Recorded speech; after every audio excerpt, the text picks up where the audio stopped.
leur pied, c'est le cas de le dire, que le résultat se tient. Et il doit les motiver complètement presque en les menaçant, alors que normalement, c'est dans un autre sens qu'il le fait. Fabrice Poulain dans le couloir avec Stéphane Pédron. Oui, avec Stéphane, match extrêmement important, aussi bien pour vous que pour Montpellier. On a l'habitude de voir les Verts entamer très très fort les rencontres pour se mettre un petit peu à l'abri. Est-ce que ça va être le cas ce soir? Quelles sont les consignes? Non, d'entrée, prendre le jeu à notre compte surtout et avoir le premier ballon et puis après voir comment ça se passe. Mais le début de match est très important, on a envie de faire beaucoup de choses dans le premier quart d'heure. On sent une grosse pression aussi bien du côté montpelliérain que stéphanois. C'est vrai que le classement est là pour monter cette pression. Il faut l'assumer maintenant, cette pression. Il faut l'assumer, c'est sûr que c'est notre faute si on est là. Donc maintenant, il y a de la pression ce soir, mais on est joueurs professionnels, on doit assumer ça. Et ce soir, on a un match aussi important pour notre public. Pour nous, mais pour notre public et pour la ville entière de Saint-Étienne. Alors très bon match Stéphane, merci beaucoup. Alors un stade Geoffroy Guichard qui n'est pas plein ce soir, match en semaine, et puis les mauvais résultats ont fait quand même baisser la moyenne de spectateurs ces dernières semaines. Mais le COP est bel et bien présent à Brandy, les écharpes. L'heure est à l'union sacrée, l'heure est à la mobilisation du côté de l'AS Saint-Étienne. Mais quelque chose nous dit que l'équipe de Montpellier Hérault n'a absolument pas l'intention aujourd'hui de baisser pavillon trop facilement. On va regarder avant l'entrée des deux équipes rapidement peut-être la composition de l'AS Saint-Étienne. Roland, oui, on va aller vite parce qu'il n'y a absolument aucune surprise. Non, il y a Jean-Guy Valem qui rentre, qui refait son apparition dans l'équipe derrière, et Potillon qui va se décaler sur la gauche, mais ça a légèrement perturbé. Enfin, j'espère que ça ne va pas perturber la défense stéphanoise. Sinon, il n'y a pas de réel changement. Les Africains sont rentrés aussi, quoi. Sariguel. Oui, Sariguel de retour de la Coupe d'Afrique des Nations, ce qui n'est pas le cas de Lucien Métomo. On en parlera un petit peu plus tard. Le retour de Wallem, c'est également important parce que Jean-Guy Wallem, il a manqué 3 mois à l'AS Saint-Étienne, et quand il a quitté les Verts, c'était à l'issue d'une victoire face à Bordeaux au Parc Lescure. L'AS Saint-Étienne était 7e du classement. Il retrouve son équipe beaucoup moins bien classée, 13e, et surtout beaucoup plus près de la relégation que de l'Europe, ce qui était le cas à l'époque. Oui. La composition de Montpellier, avec un schéma de jeu qui ne change pas pour Michel Mézy, toujours 3 défenseurs centraux et puis des joueurs qu'on apprend à connaître, notamment les étrangers arrivés pendant le mercato. Oui, Loco, Rui Pataka devant, Delaye sûrement en organisateur mais qui est capable de finir aussi, et derrière toujours Decroix, Sylvestre, Djodic, et le gardien de but aussi qui a fait son entrée en cours de saison. Stéphane l'arbitre arbitrera ce match. À noter quand même au niveau du milieu de terrain montpelliérain, c'est important, l'association des deux étrangers, l'Argentin Héron et le Portugais Gouveia. C'est important parce que Fabrice Poulain nous l'expliquait tout à l'heure, l'objectif c'est de libérer Philippe Delaye totalement des tâches défensives pour lui permettre de créer ce qu'il fait très très bien, et d'alimenter Rui Pataka et Patrice Loco. Coup d'envoi donné dans un instant donc par Stéphane l'arbitre, arbitre de ce match, qui a arbitré une fois cette saison à Geoffroy Guichard. C'était lors de Saint-Étienne-Strasbourg, et c'est l'un des nombreux mauvais souvenirs du public stéphanois cette saison à domicile. Une défaite 1-0 pour les Verts. Premier ballon en faveur des Montpelliérains avec Barbosa qui sera sur le côté droit, qui a été préféré à Sorlin. Ballon pour l'Argentin Héron. Beaucoup d'engagement physique d'entrée de la part de l'AS Saint-Étienne, qui est sanctionné à l'image de Stéphane Pédron qui concède un coup franc. Oui, pour le moment, c'est Montpellier qui a l'air de prendre les initiatives.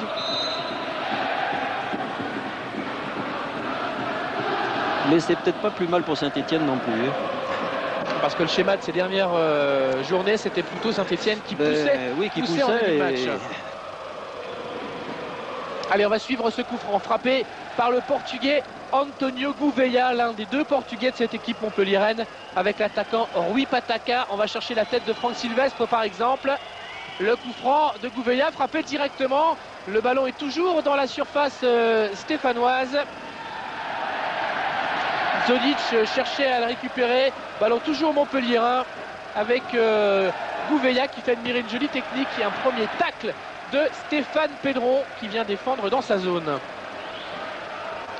Je pense que c'est un gaucher. Ce que font les gauchers, c'est toujours beau à voir, hein, techniquement.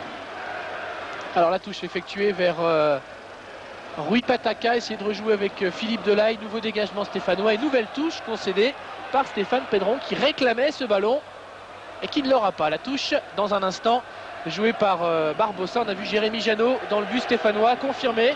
Jérémy Janot après avoir pris la place de Jérôme Alonso et de Philippe Montagnier qui était le numéro 2 qui avait joué quelques matchs.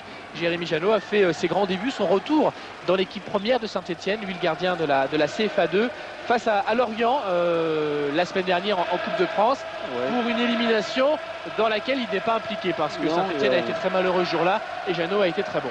Malgré l'élimination, il a fait un très bon match et c'est tout à fait normal qu'il se retrouve sur le terrain aujourd'hui.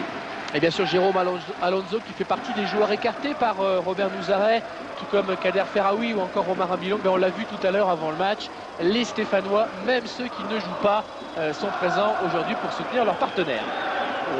Et ceux qui risquent de rentrer sont certainement chauds déjà pour pouvoir apporter un plus dès qu'ils seront sur le terrain. On l'a aperçu Jérôme Alonso. Alors Manuel Dos Santos pour jouer ce coup franc, joue depuis 3 minutes. Saint-Etienne n'a toujours pas passé la moitié de terrain.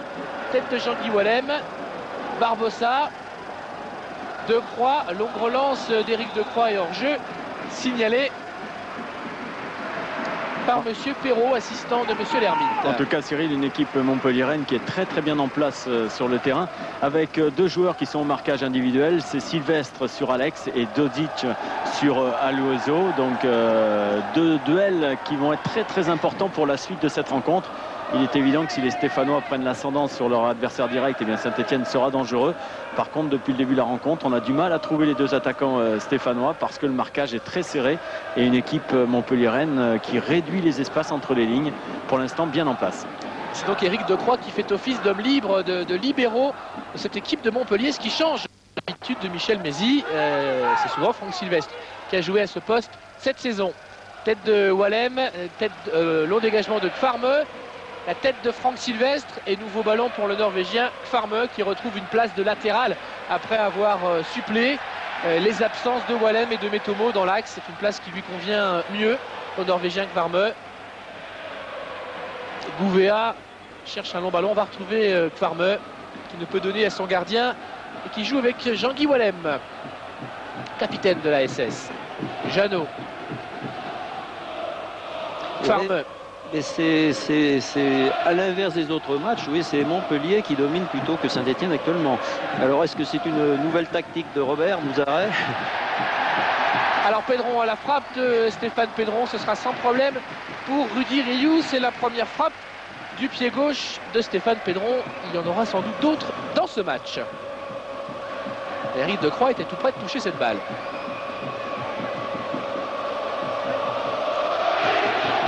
Allez, dégagement Rudy Rioux vers la tête de Rui Pataka, Loco, Barbosa, Delaye. À nouveau Philippe Delaye qui poursuit son action, qui va obtenir le corner. Non, il n'obtiendra pas, ce sera une sortie de but. Ouais, le ballon lui a échappé, je crois, et personne ne l'a touché du côté des Verts. Alors sur les bancs, vous pensez bien, on parle énormément du côté des entraîneurs et Robert Nouzaret a demandé à Stéphane Pedron d'avancer un petit peu plus haut sur le terrain pour offrir des solutions aux deux attaquants. Parce que depuis le début de la rencontre, eh bien Barbosa le repousse systématiquement dans son camp et c'est une des raisons aussi pour laquelle Saint-Etienne est un petit peu en difficulté. Les deux hommes de couloir que sont Barbosa et Dos Santos sur les côtés ont pris l'ascendant sur leur adversaire direct, que ce soit Pedron ou Guel à droite. Allez, longue touche effectuée par Lionel Potillon. On va retrouver les Stéphanois là dans la surface pour la première fois de ce match. Mais il y a une faute sifflée contre José Alosio, à qui M. Lermite demande immédiatement de jouer un peu plus prudemment.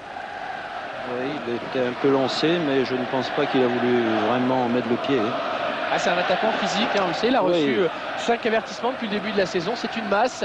Et il en use forcément et ça l'amène à commettre de temps en temps quelques fautes. Oui, c'est certain. Rui Pataka, le Portugais, la frappe de Rui Pataka complètement dévissée.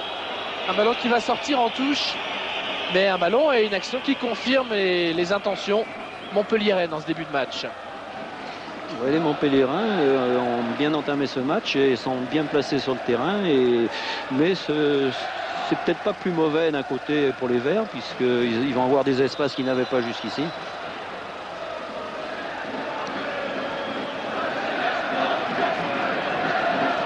Faute de Patrice Loco, coup franc joué. Alors qu'on voit ici Aloisio, coup franc joué par Carotti vers son compère de la charnière centrale, Jean-Guy Wallem, première association des deux hommes aujourd'hui, puisque Carotti est arrivé, vous le savez, à l'occasion du Mercato. Dos Santos. De Croix, ballon vers Delaye. À la lutte avec Sablé, la tête de Dos Santos. Et nouveau ballon pour Jean-Guy Wallem. Farmeux. Sarr, Guel qui est contré. Nouveau ballon pour Farmeux qui va prendre son couloir. La touche est stéphanoise. Non, la touche finalement est montpelliéraine, a décidé Ghislaine Perron-Labbé. Avec Farmeux qui a eu l'autorisation de faire un petit aller-retour en Norvège avant le match de coupe contre l'Orient pour voir sa femme et sa fille. Vous savez qu'il avait des petits problèmes personnels. Un enfant qui était né prématurément et qu'il avait des problèmes personnels qui l'avaient un tout petit peu perturbé l'automne dernier. Ça va beaucoup mieux, les nouvelles de Norvège sont bien meilleures et que Farmeux a retrouvé un bon moral. En tout cas, c'est un défenseur et très apprécié ici à Saint-Etienne, le Norvégien Farmeux, par sa mentalité. Sa mentalité et sa qualité sur le terrain qui font vraiment un joueur défensif important dans l'équipe stéphanoise. Venu de Liverpool. Alors coup franc montpelliérain, c'est Éric Decroix et son pied gauche. Chercher Rui Pataka, on le cherche souvent, le portugais, et son jeu de tête. Pedron, loin devant, vers Alex. Guel, poursuivi par un Manuel Dos Santos. Wallem, Farmeux. Guel, ballon à nouveau perdu. Il y avait Gouveia, centre d'Alex, vers la tête d'Aloisio. Oh, dégagement un petit peu manqué par Sorlin. Et finalement, Philippe Delaye était là pour dégager en catastrophe. Première alerte sur le but de Rioux. Et Potillon pour la remise en jeu. Aloisio, faute sur Aloisio cette fois-ci. Ah, le duel dont parlait Fabrice, ce sera décisif. Zodic, Aloisio, Alex Sylvestre. Et là, Aloisio vient obtenir un bon coup franc.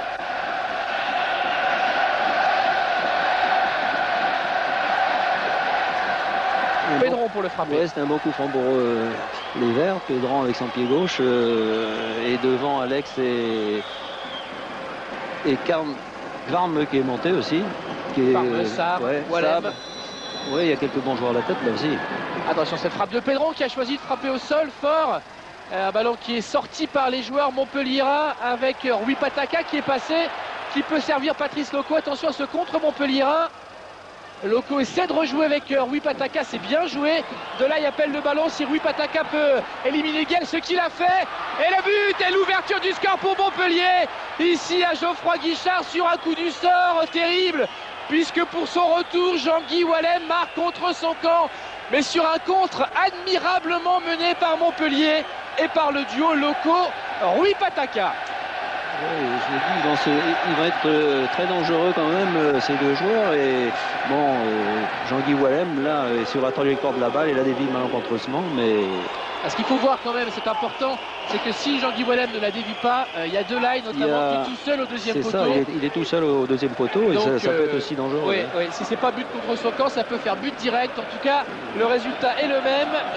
Rui Pataka, très bon sur son contre, permet, avec l'aide involontaire de Jean-Guy Wallem, à Montpellier de mener ici 1-0. Et Cyril, si Rui Pataka a pu faire ce contre, eh bien, il le doit en grande partie à Michel Mézy, parce qu'au départ de l'action sur le coup franc de Pedron, il était complètement seul devant et Michel Mézy lui a dit non mais tu restes pas là, tu vas défendre, tu vas dans le mur, et il a pu récupérer le ballon et remonter tout ce terrain et aller battre ainsi Jeannot.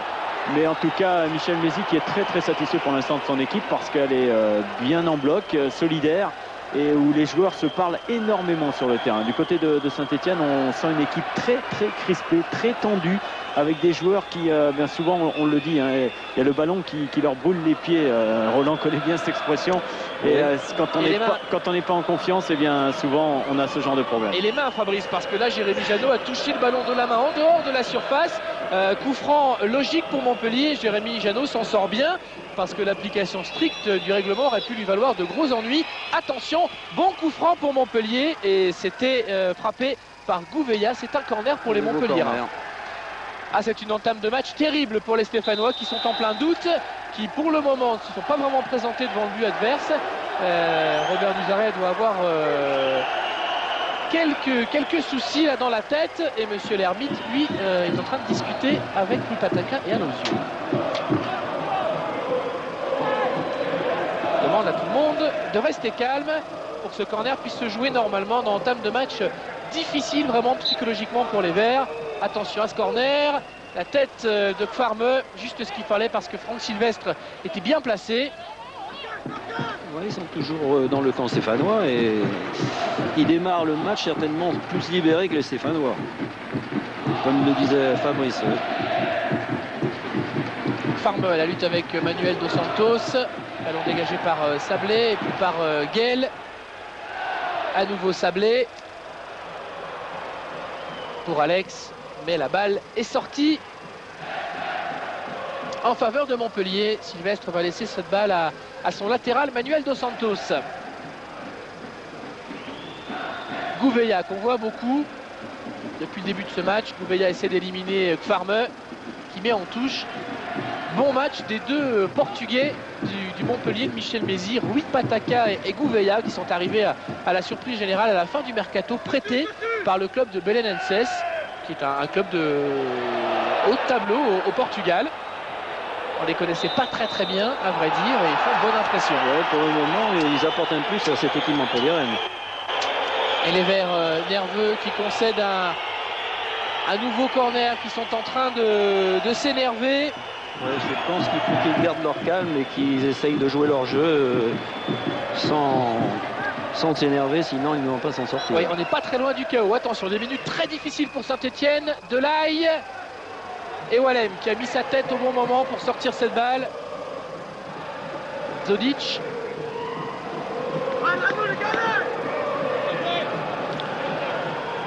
Le ballon sera toujours pour Montpellier.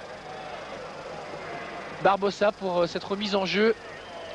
Appel de balle, on ne s'est pas trop compris. Là, avec Louis Pataka, petit contre-pied. Mauvais renvoi. Et Saint-Etienne peut s'en sortir. Même si cette touche ne va pas forcément être facile à jouer. Pedron. Sarr. Aloisio. À la lutte avec Zodic. On verra ça tout le match a priori. Dos Santos en retrait. Dégagement de Rudy Rioux. Wallem.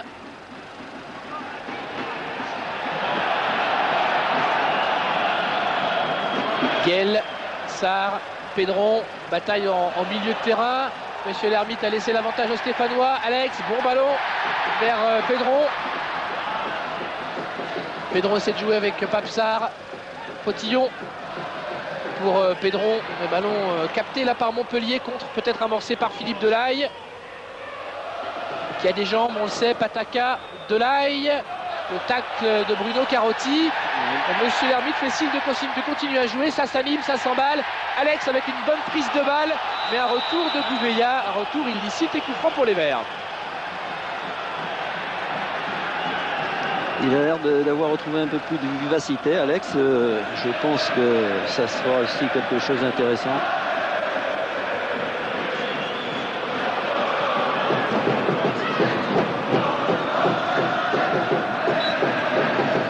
Allez, Pedron pour jouer ce coup franc. Tête de Zodic qui a pris le dessus encore une fois sur Aloisio. Dégagement Dos Santos. Wallem. Farme et le ballon est sorti en faveur de Montpellier. Saint-Etienne, plus mauvaise équipe à domicile de cette première division avec, on l'a dit, 4 victoires simplement en 12 rencontres, 4 nuls et 4 défaites. On va dire plus mauvaise. Avant-dernière plus mauvaise équipe. Ouais, c'est ça. Parce que la plus mauvaise équipe de la D1 à domicile, c'est Montpellier. Ouais, c'est Montpellier quand même. Mais c'est vrai que Saint-Etienne a fait d'aussi bons résultats à l'extérieur que chez elle. Carotti. Alex, et surtout, il disait dans le cours des stats tout à l'heure, plutôt des bons résultats contre les ténors du championnat que contre les équipes moins huppées. Obstruction de Héron qui était signalée par Monsieur l'Hermite. Et le coup franc est pour Saint-Etienne avec Carotti. Farme. Sablé. Contré. Il aurait pu la mettre avec Varmeux sur le côté droit et je pense que ça aurait pu apporter une solution parce qu'il avait du mal à rentrer à l'intérieur. Attention à cette frappe de Papsar, ce sera sans souci. C'était plutôt un centre tenté par Papsar, sans souci pour Rudy Rioux. Papsar dont c'est le retour, revenu de la Coupe d'Afrique des Nations, un petit peu après Guel. Guel était revenu pour le match de Bastia. Et il avait fait une bonne rentrée, le malheureux Chireso Aguel, même si malheureusement pour lui, il avait manqué un pénalty très important pour la suite du match. Ouais, Saint-Etienne était alors à 0-0. Héron, à la lutte avec Bruno Carotti, faute de Bruno Carotti. Ouais, il y a énormément de duels depuis le début de la partie. En jeu. Ouais, beaucoup de duels et pour l'instant l'équipe stéphanoise qui a un peu de mal à se défaire du marquage et du repli défensif de l'équipe montpelliéraine. On voit beaucoup de solidarité, beaucoup de discipline et Michel Mézy le demande systématiquement dès la perte du ballon à ces joueurs de revenir faire bloc et toujours être face au ballon. Et Robert Nouzaret lui demande bien sûr beaucoup plus de mobilité, de vivacité et de jouer en première intention, ce qui n'est pas trop le cas depuis le début de la partie. Fabrice, on les sent remarquablement concentrés, les Montpelliérains. Il y a une équipe montpelliéraine qui est tactiquement très bien en place, avec des joueurs qui savent ce qu'ils doivent faire et qui posent énormément de problèmes à l'équipe stéphanoise, qui n'arrive pas à passer déjà le premier rideau défensif, à savoir les attaquants montpelliérains. Ce qui fait qu'ils ont toujours devant eux ce bloc montpelliérain et pour l'instant très peu de possibilités pour aller devant les buts de Rio. Et il y avait un nouveau centre dangereux qui occasionne une touche montpelliéraine et surtout une occupation de terrain. On est dans les 15 derniers mètres de la AS Saint-Etienne comme souvent depuis le début de ce match. Dos Santos, Farmeux qui a mis en touche à nouveau. Et Montpellier qui gère bien son affaire. Ils sont bien placés sur le terrain et les Stéphanois ont du mal à se sortir de ce pressing montpelliérain. Gouveia, corner, concédé par l'Ivoirien Guel. Corner à nouveau pour Montpellier. Et un public un peu KO pour le moment, un peu refroidi. Ouais, les Stéphanois ont intérêt à retrouver leur football parce que là, il y a beaucoup d'imprécisions dans leur jeu. Alors on suit ce corner de Philippe Delahaye, Jérémy Janot, impeccable, voilà qui va faire du bien, à rassurer tout le monde, même si la relance de Jérémy Janot atterrit sur la tête d'Éric Decroix. Sarr à la lutte avec Gouveia, Carotti, Walem, Alosio, Farmeux, Walem, Farmeux est sorti de but, même si Farmeux réclame le contraire avec une certaine conviction. Il s'était bien jeté le Norvégien pour récupérer ce ballon. On va revoir tout ça. Ouais, c'était un bon ballon, un peu long. Il n'a pas pu le redresser ce ballon, mais c'est une bonne balle. Ouais, je pense qu'Éric Decroix la touche en dernier cette balle. Il me semble, mais l'arbitre ne l'a pas certainement vu. Sablé. Et coup de sifflet. Faute de Manuel Dos Santos. Élu 2 années consécutives meilleur latéral gauche de la première division, qui a connu quelques mois un peu plus difficiles, une sorte de crise de croissance, mais qui reste l'un des très bons latéraux du championnat de France. Pedron, Zodic plus vif qu'Aloisio, le ballon récupéré par Farmeux, Sarr, et puis Aloisio qui tente un geste difficile et qui est sanctionné par Monsieur l'Hermite pour jeu dangereux. Le Brésilien qui avait tenté une bicyclette. Ouais, il était dans une position difficile et ça pouvait être dangereux s'il avait lâché vraiment son pied, mais il s'est retenu quand même. Ouais, le problème pour réussir une bicyclette, c'est qu'il faut un petit peu d'espace. Et pour le moment, Zodic, il ne lui laisse pas 3 cm. Non, il le prend très bien. Attention à ce ballon, Patrice Loco qui va lober Jérémy Janot, marquer le 2e but. 2-0 pour Montpellier sur un contre incroyable. Et des nouvelles hésitations de la défense stéphanoise. 2-0 et but de Patrice Loco. Son 7e but de la saison. Et son 2e depuis la reprise. Stupeur à Geoffroy Guichard. Et scénario étonnant. Montpellier mène 2-0. On revoit ce ballon de Rudy Rioux. Ouais, il y a eu 2 touches de balle et Loco n'a plus qu'à lever le gardien de but qui était sorti de ses buts. Et Patrice Loco, qui n'avait pas eu de réussite les 2 derniers matchs, je crois, hein, là, a l'air de la retrouver. Il avait marqué contre Nancy il y a quelques semaines. Patrice Loco demande à, on l'a vu, ses coéquipiers de ne pas s'emballer. C'est vrai que c'est un cadeau du ciel là pour les Montpelliérains. On suit cette attaque des Stéphanois. Loco, Pataka, ça va très très vite dans ce match. Ballon stéphanois, on tirera les débuts de conclusion un peu plus tard. Alex, Guel, centre de Guel vers Stéphane Pedron qui était sur son pied droit, qui est maintenant est sur son pied gauche et qui frappe au-dessus. Première réaction après ce 2e coup de poignard de l'AS Saint-Etienne. Elle est signée Pedron. Une très bonne frappe de Pedron qui passe au-dessus, mais c'est vraiment un tir très appuyé et qui aurait mérité un meilleur sort.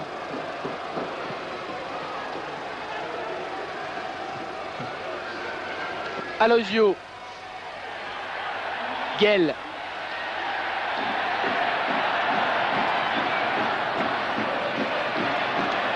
allez, Guel qui est passé, qui centre, la bonne tête d'Éric Decroix, la belle anticipation et nouveau contre Montpellier. Ça peut encore faire très très mal avec Louis Pataka. Il y a une bonne intervention de Bruno Carotti, mais un ballon toujours Montpellier hors jeu, et ça s'est joué à quelques centimètres. Et Michel Mézy n'est pas content du tout. Pas du tout évident. Oui, il n'y avait pas grand chose encore sur ce hors-jeu. Hein. Oui, parce qu'il pensait que Philippe Delahaye n'était pas du tout en position de hors-jeu. Rui Pataka peut-être, mais pas Delahaye. Et c'est pour ça qu'il a sauté de son banc, Michel Mézy. Bon, en tout cas, c'est sifflé et ballon pour les Verts.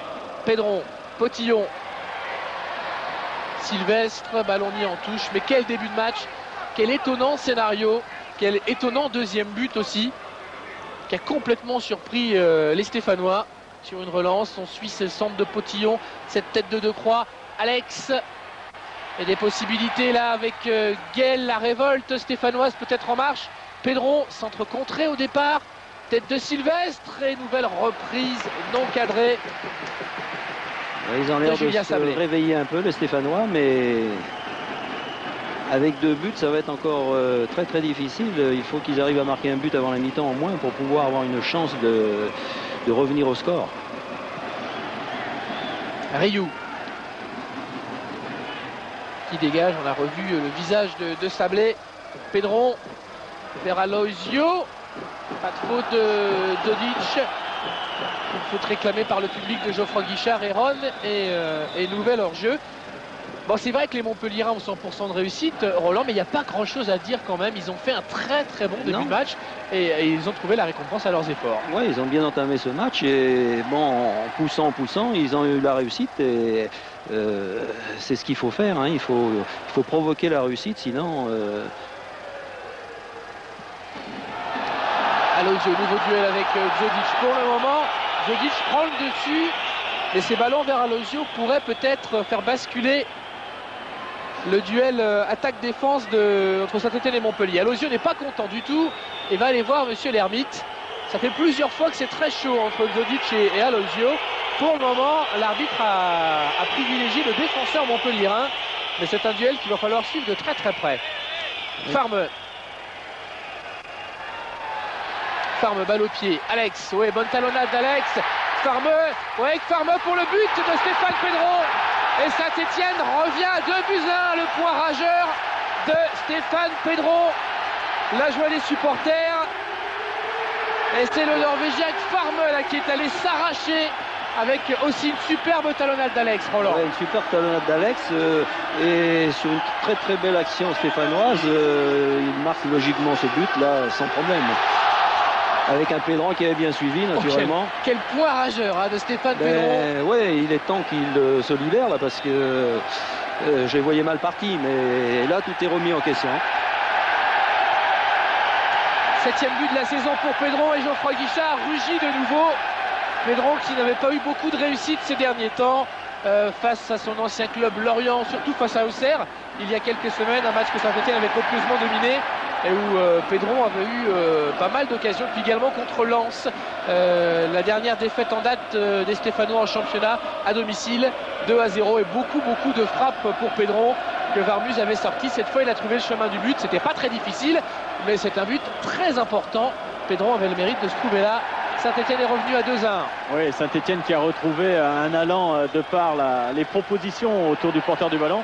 Et puis parce que l'équipe de Montpellier est redescendue d'un cran, défend maintenant un petit peu trop bas au goût de Michel Mézy. Il a demandé à Éric Decroix de faire remonter le plus haut possible sa formation pour ne pas subir le pressing stéphanois.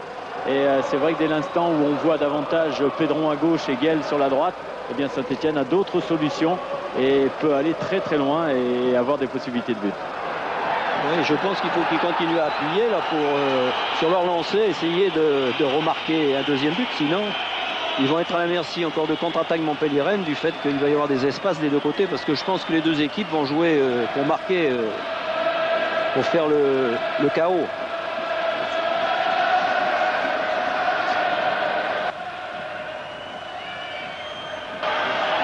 Ouais.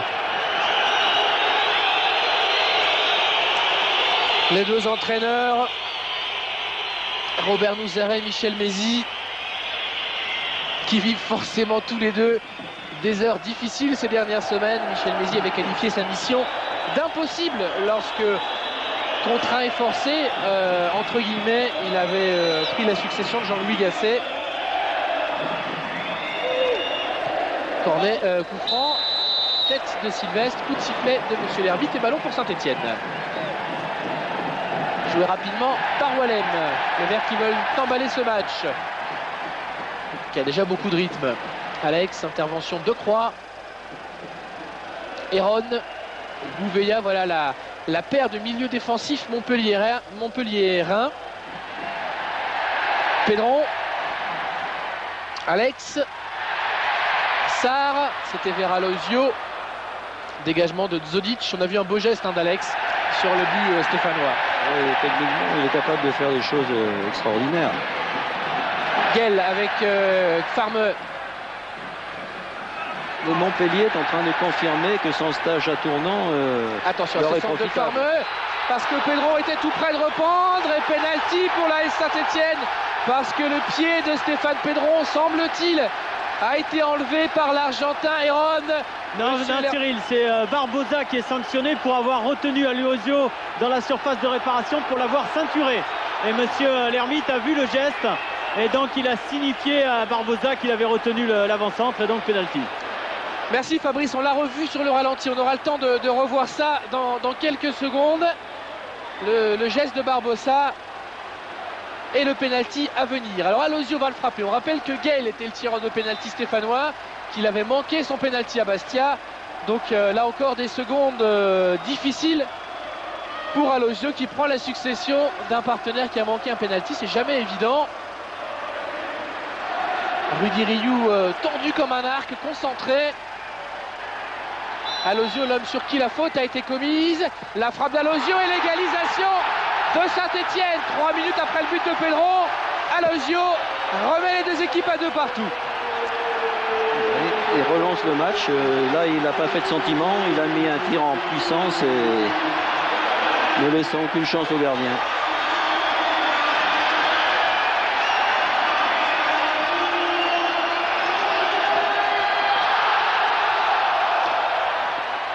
Voilà la joie des supporters de Geoffroy Guichard. 2 buts partout dans un match complètement fou. Et Saint-Etienne est revenu très vite, alors que très franchement on ne s'y attendait pas vraiment, Roland. Mais non, le match est pour ainsi dire relancé et ça va être, je pense, une très bonne alors on va revoir. Je crois qu'on s'en rendra mieux compte, Fred, qui réalise ce match sur l'autre ralenti, celui que vous aviez proposé tout à l'heure. Si on peut le voir dans quelques secondes, dès qu'il y aura un arrêt de jeu. Savoir si le geste de Barbosa sur Aloisio méritait bien cette sanction. Voilà, peut-être ici. Il n'y a On voit pas grand-chose. Et il n'y a pas grand-chose quand même. Hein. Sarr pour ce centre et ce corner. Il n'y a pas grand-chose sur l'action. Fabrice, en tout cas, vous aviez vu juste. Mais il n'est pas certain qu'il y ait une très très grosse faute quand même de Barbosa sur Aloisio. En tout cas, ça a été sifflé. Ça a été transformé par le Brésilien et Saint-Étienne obtient un corner. Pedro. Corner pied gauche rentrant.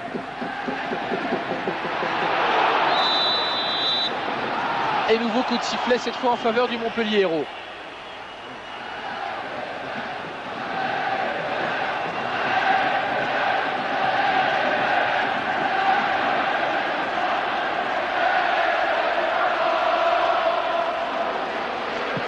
Jeannot pour le dégagement. Sylvestre. Loco. Et un coup de sifflet à nouveau en faveur de Montpellier. En tout cas, 4 buts en 32 minutes. Il y a déjà eu beaucoup de buts hier soir lors des 2 rencontres avancées de cette 26e journée. Je ne sais pas ce que ça donne sur les autres stades, mais si vous avez la Zap Foot et que vous êtes prévu des autres buts, ben vous devez passer une bonne soirée. Je pense que tous les matchs vont être assez ouverts hein, parce que les clubs sont obligés de jouer pour gagner. Donc ça va obligatoirement déboucher sur des buts. Dos Santos avec Heron. Et nouveau coup de sifflet, nouvelle faute sur Heron. Et monsieur l'arbitre va distribuer un premier avertissement à l'encontre de Pape Sarr. C'est pas vraiment Sarr qui est sanctionné, mais bon, c'est histoire un peu de calmer tout le monde hein, parce que depuis quelques minutes les esprits s'échauffent. C'est un match plein d'émotions. Et côté stéphanois, on a changé un petit peu d'option tactique. Enfin, on a juste changé les hommes puisque Pedron est passé à droite et Guel est passé à gauche. Est-ce qu'on va rester comme ça un petit moment? On va voir. Permutation des 2 milieux offensifs excentrés. Le voici Guel avec Alex. Oui, ballon. Barbosa a réussi à dégager. Loco qui a perdu la balle. Guel. Aloisio. Sylvestre.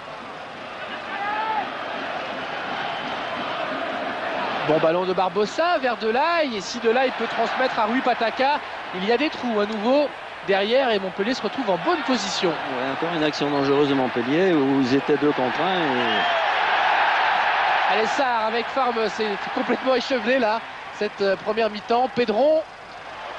Et ballon pour Rioux. On disait en début de match que les 2 équipes voulaient prendre les 3 points. On dit souvent ça, ça semble se confirmer. Hein. Oui, ils sont en train de le confirmer nettement des 2 côtés d'ailleurs. Et le regain de forme de l'équipe stéphanoise, c'est un petit peu Farm qui l'a redonné sur son couloir droit, puisqu'en début de match, il était un petit peu timoré et resté derrière. Là, depuis le renouveau stéphanois, c'est lui qui apporte systématiquement le surnombre à droite et pose bien des problèmes du côté gauche. Et il est à l'origine des 2 buts. Hein. Le premier, le centre, et puis le centre pour le pénalty. Gouveia. Guel. Pedron qui a été lobé. Sylvestre. Gouveia. Pedron. Ballon récupéré par les Montpelliérains et par Heron. Delaye. Guel. Gouveia. Heron. Rui Pataka. Cherche à solliciter Delaye à la course avec Bruno Carotti. Carotti face à Delaye. Toujours en position difficile le défenseur stéphanois. Il s'en est sorti. À nouveau un dégagement de Carotti. Loin devant. Match particulier aussi hein, pour Bruno Carotti qui a passé 4 ans à Montpellier entre 91 et 95. Ouais, c'est reparti avec Wallem qui s'est intercalé milieu de terrain. Farme. À nouveau Gvarme, balle au pied, il a fait la différence à 2 reprises, on l'a dit. Alex, Wallem essaie de rejouer avec Gvarme. Et De Croix protège ce ballon, mais Gvarme empêche Montpellier d'obtenir une sortie de but. Là, c'est une touche au poteau de corner, c'est beaucoup plus difficile. Il était encore sur le ballon et en train de pousser la défense montpelliéraine.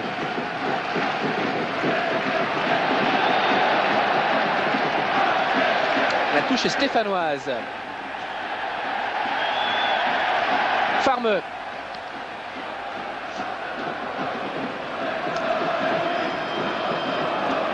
Pape Sarr. Centre de Papsar, tête de Zodic, Aloisio peut récupérer cette balle. Oh, le but d'Alex. Et les deux Brésiliens qui se refont une santé. Après Aloisio, c'est Alex qui marque enfin pour la première fois depuis son fameux quadruplé contre l'Olympique de Marseille. 3-2 pour Saint-Etienne. Oui, ça va lui faire du bien, Alex, sur le plan moral. Et le match, je pense, va être un match un peu foufou parce que 5 buts en... Ah, il est déjà foufou, ouais. Roland. Oui, il est déjà foufou et c'est pas fini. On n'est même pas à la mi-temps. Ryu qui est à quelques centimètres de reprendre cette balle. On va le revoir ici. Aloisio prend le dessus sur Barbosa. Alex de voler. Et Ryu qui touche cette balle, mais qui ne peut empêcher le duo brésilien de l'AS Saint-Etienne, l'ancien duo de Goiás, de faire la différence. 3-2 pour les Verts. Et la différence, Cyril, elle est dans l'attaque de balle, elle est dans la conquête du ballon. Autant pendant les 20 premières minutes, eh bien Saint-Etienne était inexistant dans ce domaine. Autant maintenant, ce sont les Montpelliérains qui ont du mal à récupérer le ballon. On le voit défensivement. Au début du match, c'était Dodic qui avait l'avantage sur Aloisio. Et là, eh bien, c'est l'attaquant stéphanois qui a pris le dessus. On avait souligné l'importance de ce duel et il est en train de tourner en faveur d'Aloisio. On observe les Montpelliérains. Fabrice, ça doit être quand même très dur. Vous qui êtes terrible. Ouais, au bord du terrain, parce que pour une équipe qui est si mal classée, démarrer, mener 2-0 sans qu'il n'y ait rien à redire face aux Verts, ça ne doit pas être très évident de se relancer maintenant. Ouais, mais j'ai vu là depuis 35 minutes maintenant, eh bien, au bout de 2-0 pour Montpellier, un banc de touche stéphanois complètement sonné. Et puis en l'espace d'un quart d'heure, eh bien c'est tout le contraire. C'est le banc montpelliérain maintenant qui est, tout le monde est abasourdi par ce qui arrive. Et on va essayer de changer un petit peu la face des choses, puisqu'il y a un Montpelliérain qui est parti s'échauffer derrière les buts de Jeannot. Attention à ce ballon, il y a un coup à jouer pour Montpellier. Avec la frappe ici de Rui Pataka, c'est pas fini, vous le disiez Roland. Parce que Montpellier a encore des espaces derrière. On l'a vu à une ou deux reprises, même dans cette bonne période stéphanoise. Oui, et puis Montpellier continue à jouer le jeu pour essayer de revenir aussi. Et je vous dis, ça va être un match qui risque d'être très agréable. 3-2, il reste un peu plus d'une mi-temps. Ça peut nous faire du 5 partout. Mais je pense que ça va être une fin de championnat extraordinaire parce qu'il y a tellement de clubs très rapprochés les uns des autres qui vont être obligés de jouer le jeu à fond et on va voir des buts un peu sur tous les terrains jusqu'à la fin du championnat. Allez, Gouveia pour les Montpelliérains. Potillon qui dégage.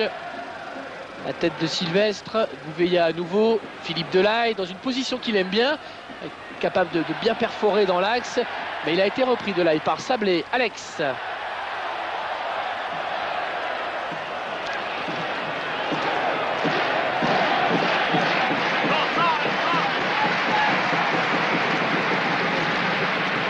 La tête de Lionel Potillon.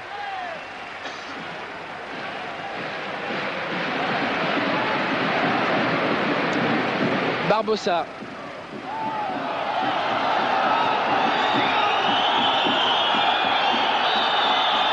Monsieur l'arbitre est obligé d'arrêter. Il y a eu des échauffourées. Pedron est au sol. Mais je crois que l'assistant de Stéphane Lermite a tout vu. Oui, il s'est passé quelque chose de bizarre. Oui, entre Philippe Delahaye et Stéphane Pedron. Bon, mais ce n'est pas méchant du tout. Il y a une petite révolte sans lettres. Rien de bien méchant. Alors on va revoir tout ça. Voilà Pedron Delahaye, ça se passe en bas de votre écran et un coup de coude de Delahaye. Ouais, il y a un léger coup de coude. Et monsieur Lermite fait preuve de psychologie. C'est que pour les Montpelliérains, c'est difficile actuellement. Il n'en a pas rajouté au niveau de son arbitrage, mais Philippe Delahaye aurait pu être plus lourdement sanctionné. Oui, il aurait pu prendre au moins un carton sur ce coup, mais le match étant quand même assez correct. Et j'ai appelé monsieur Lermite, Stéphane, c'est Patrick Lermite. On va suivre cette frappe d'Aloisio. Qui passe à côté. Alors le but d'Alex, et c'est Paul Elkaïm qui est à côté de moi, qui prépare le montage pour le jour de foot tout à l'heure pour le résumé, qui me le signalait. Il est important ce but d'Alex parce que c'est le 3000e but de l'histoire de l'AS Saint-Etienne. C'est le premier club dans le championnat de France de première division à atteindre les 3000 buts. L'Olympique de Marseille est deuxième à une cinquantaine de buts. Saint-Etienne est récompensé pour sa longévité en D1, 3 millième but. Et en plus, ce 3 millième but, il a été long à venir, hein, parce qu'il y avait des articles dans tous les journaux.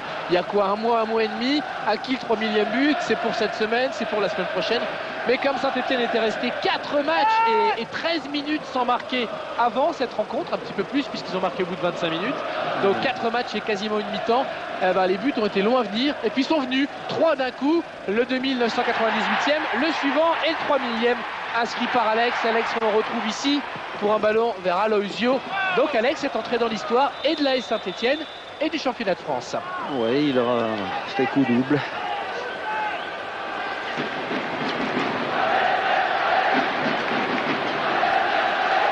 Et il a marqué son 13e but de la saison. Son premier, on l'a dit donc, depuis ce fameux match face à l'OM. Et cette victoire, 5 buts à 1 et c'est 4 buts inscrits par Alex. Oui, parce que son compteur était bloqué aussi à lui depuis quelques temps.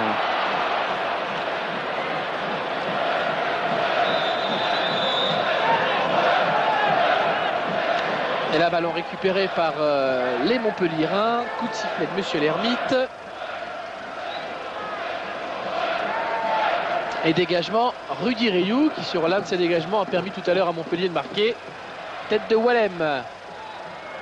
Zodic qui a anticipé mais qui n'a pas pu toucher cette balle. Ça profite à Aloisio.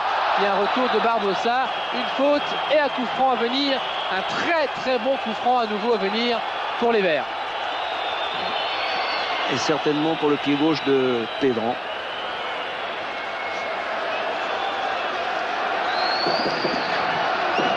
Là, on peut dire que le match est lancé des deux côtés. Ah oui, c'est clair. Ça, c'est clair. Comme disait Fabrice, les joueurs ont eu du mal à se libérer, mais là, je crois que c'est fait. Et c'est un bien pour le spectacle. De toute façon, le match est lancé depuis 43 minutes et 40 secondes. Voilà. Mais il est bien lancé. Et là, ça, c'est sûr. Bien lancé. Allez, Pédron. Oh, oui. La reprise et Rioux qui fait l'exploit. Attention, 4e but. 4e but accordé par Monsieur Lermite. Qu'est-ce qui s'est passé? Non, c'est pas certain. Il va aller voir son juge de touche, son arbitre assistant. Non, je crois qu'il accorde le but. C'est très clair. Et Rudy Rioux, lui, allait protester auprès de l'arbitre assistant, auprès de Madame Perron-Labbé. Et il est arrêté dans son élan par un carton jaune délivré par Monsieur Lermite. 4e but de l'AS Saint-Etienne dans cette première mi-temps. But de Sarr, me semble-t-il. Voilà, ballon d'abord repoussé et Sarr à terre qui vient marquer, à moins que ce soit Carotti qui touche le ballon avant que cette balle de Sarr n'ait franchi la ligne. Bruno Carotti. Voilà, le ballon a priori n'a pas franchi la ligne. But de Bruno Carotti. 4 buts à 2 et Rudy Rioux réclamait un hors-jeu. Et normalement, oui, peut-être un hors-jeu, mais sinon il n'y avait rien de spécial. Alors, en dehors d'un hors-jeu peut-être, mais qui est très difficile à voir d'ici. Et pour l'arbitre, ça doit être encore plus dur. Hors-jeu là de Patrice Lecomte. On reverra ça dans quelques secondes. On approche de la fin de cette première mi-temps. Bruno Carotti. Pour que ce but soit tout à fait clair, il aurait peut-être mieux valu qu'il ne touche pas la balle. Le ballon serait de toute façon entré a priori. Ouais, normalement, je pense qu'il rentrait directement sans Carotti, mais...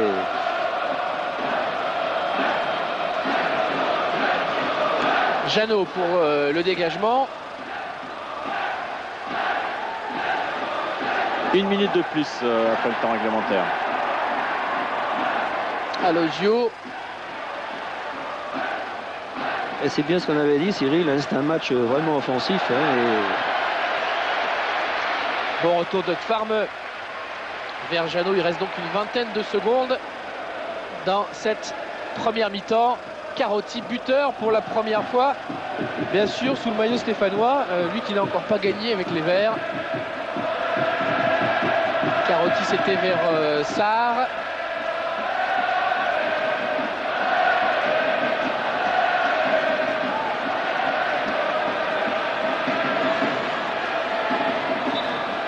Et mi-temps sifflé par Monsieur Patrick Lermite. 4 buts à 2 pour l'AS Saint-Etienne. Et il faut savoir que Montpellier menait 2-0. Match et première mi-temps assez ahurissante. 4-2 pour les Verts. Alors on revoit le but. Alors c'est Loco qui touche la balle d'abord. Puis Sarr qui la tacle. Ah, c'est difficile, on voit pas vraiment. Bruno Carotti Cyril, marque, mais on voit pas s'il y a. Oui, s'il y a Loco hors-jeu, par quoi. exemple qui est au sol ne couvre Cyril. pas Carotti. Oui, Oui, je suis en compagnie de Franck Sylvestre. Il a bien voulu répondre, c'est pas facile. Franck, vous meniez 2-0. On est censé vous demander qu'est-ce qui s'est passé. Bah justement, je crois qu'on croyait que c'était justement arrivé. Et à l'arrivée, quand on mène 2-0, ben, faut continuer à jouer, faut continuer à se battre. Et je crois qu'on a lâché, que ce soit au niveau du marquage et au niveau de l'agressivité qu'on avait donné jusqu'à maintenant. Et puis maintenant, le résultat est là, il y a 4-2. Et bon, il reste encore 45 minutes, mais on sait que ça va être très très dur. C'est dommage parce que mener 2-0, on doit gérer le match et on ne sait pas le gérer. Et malheureusement, en plus, on a besoin vraiment de 3 points. Ça va être dur. Bonne deuxième mi-temps quand même, Franck. Merci beaucoup. Fabrice, les visages montpelliérains sont marqués. Les deux équipes sont de retour avec un changement qui se prépare côté montpelliérain. Oui, avec Olivier Sorlin qui va faire donc son apparition sur la pelouse du stade Geoffroy-Guichard à la place du milieu de terrain Héron. Oui, choix offensif, hein, Fabrice, pour Michel Mézy. Oh, je crois qu'il va redistribuer un petit peu son milieu de terrain. Sorlin a l'habitude de partir de loin. Il va apporter sûrement de la profondeur dans le jeu montpelliérain. Pour l'instant, il se place au même poste que Héron, mais sûrement que dans le jeu, il va jouer beaucoup plus haut. Et sans doute, il va appeler sur les côtés en profondeur, dans le dos de la défense stéphanoise, parce que c'est un joueur qui aime bien la profondeur. Sorlin, ça avait été la révélation du début de saison à Montpellier, venu de Valence, de deuxième division. Le voici, il avait marqué quelques buts étonnants, un but en Coupe d'Europe, en Coupe Intertoto plutôt, et puis un but également assez extraordinaire en championnat face à l'AS Monaco. Ensuite, il a eu quelques pépins physiques qui l'ont privé notamment des matchs depuis la reprise de janvier. Alors, coup d'envoi donné par les Verts. Je pense que les Montpelliérains vont jouer leur va-tout, là, hein, essayer de recoller au score d'une façon ou d'une autre. Et ça peut être encore très spectaculaire des deux côtés parce qu'il peut y avoir des buts aussi bien du côté montpelliérain que du côté stéphanois. Et le duo brésilien Alex Aloisio de retour au feu, donc avec ses deux buts inscrits en première mi-temps, donne le coup d'envoi de la seconde période. 4-2 à la mi-temps donc pour l'AS Saint-Etienne, alors que Montpellier, on le rappelle une nouvelle fois, menait 2-0 après 20 minutes. Et ballon pour Alex Sarr, premier tacle de Sorlin, Sylvestre, Aloisio. Oui, Aloisio qui est passé en dribble, qui va servir, donner un bon ballon à Alex, qui a remis instantanément. Là, on retrouve les vertus du jeu en mouvement de l'AS Saint-Etienne, qui avait vraiment enchanté le championnat en début de saison cet automne, avant de connaître un terrible passage à vide. Ouais, ils retrouvent leur jeu à une touche et puis dans des petits espaces, il y a moins de grands ballons qui n'ont pas de précision et donc automatiquement ils se retrouvent mieux. Mais Montpellier n'a pas l'air de se laisser embarquer quand même dans leurs petites choses techniques aux Stéphanois.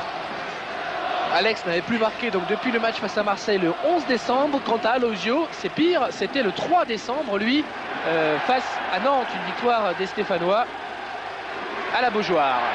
Attention à ce ballon que va capter Rioux. Mais c'est vrai que les dernières performances d'Aloisio avaient contenté ses dirigeants, son entraîneur, le public de Geoffroy Guichard, au contraire d'Alex, dont Robert Nouzaret n'a pas fait vraiment l'éloge dans ses dernières déclarations, c'est le moins qu'on puisse dire. Hein. Non, alors qu'Aloisio apportait quand même son poids sur une défense et faisait quand même de très bons matchs, même sans marquer. Gouveia, Dos Santos, Gouveia. Ballon pour Kfarme. Sarr, Alex. Essaie de jouer avec Guel. Et Nouzaret, Robert Nouzaret qui encourage son équipe à ne pas se relâcher. Dos Santos, Sylvestre, c'est le propre des équipes qui doutent. Ce qui est arrivé à Montpellier après le 2-0 peut encore arriver à Saint-Etienne. Oui, tout est possible dans un match comme ça. Mais pour les entraîneurs, alors c'est vraiment... faut avoir le cœur solide. Hein. Il y a 20 000 spectateurs, pile, s'asseoir à Geoffroy Guichard. Et là, il y a une faute de Jean-Guy Wallem sur Patrice Loco. Ouais. Déjà faute de... Et coup franc joué par Gouveia. Sorlin ne pourra pas armer sa frappe de balle. Barbosa, le centre de Barbosa. Un centre qui file derrière le but de Jérémy Janot. Pour réchauffer les spectateurs.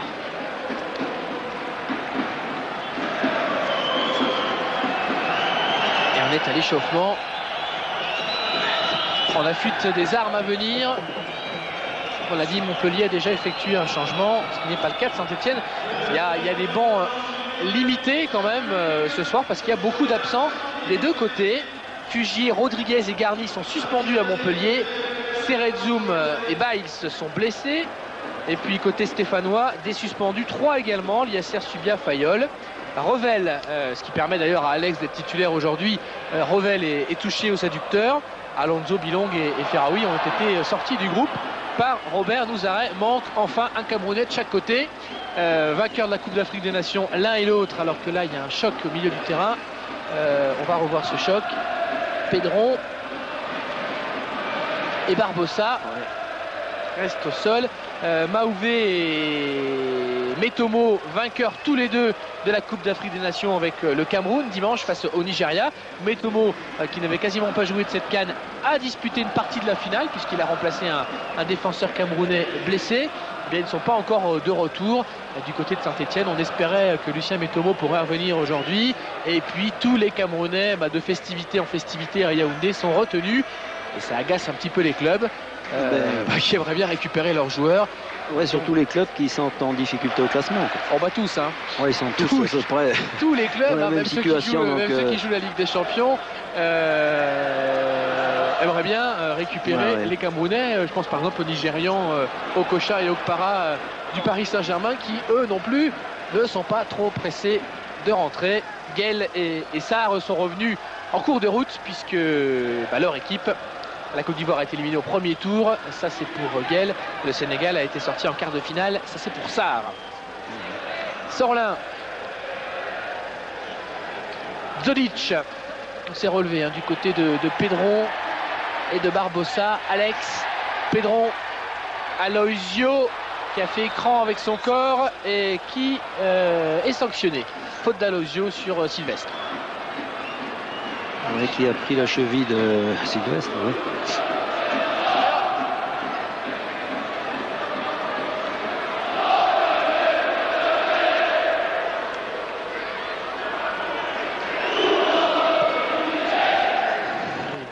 Franck Sylvestre qui se relève boitillant. Alex, Aloisio essaie de rejouer avec Alex.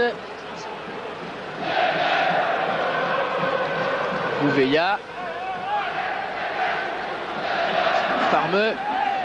Pas de risque.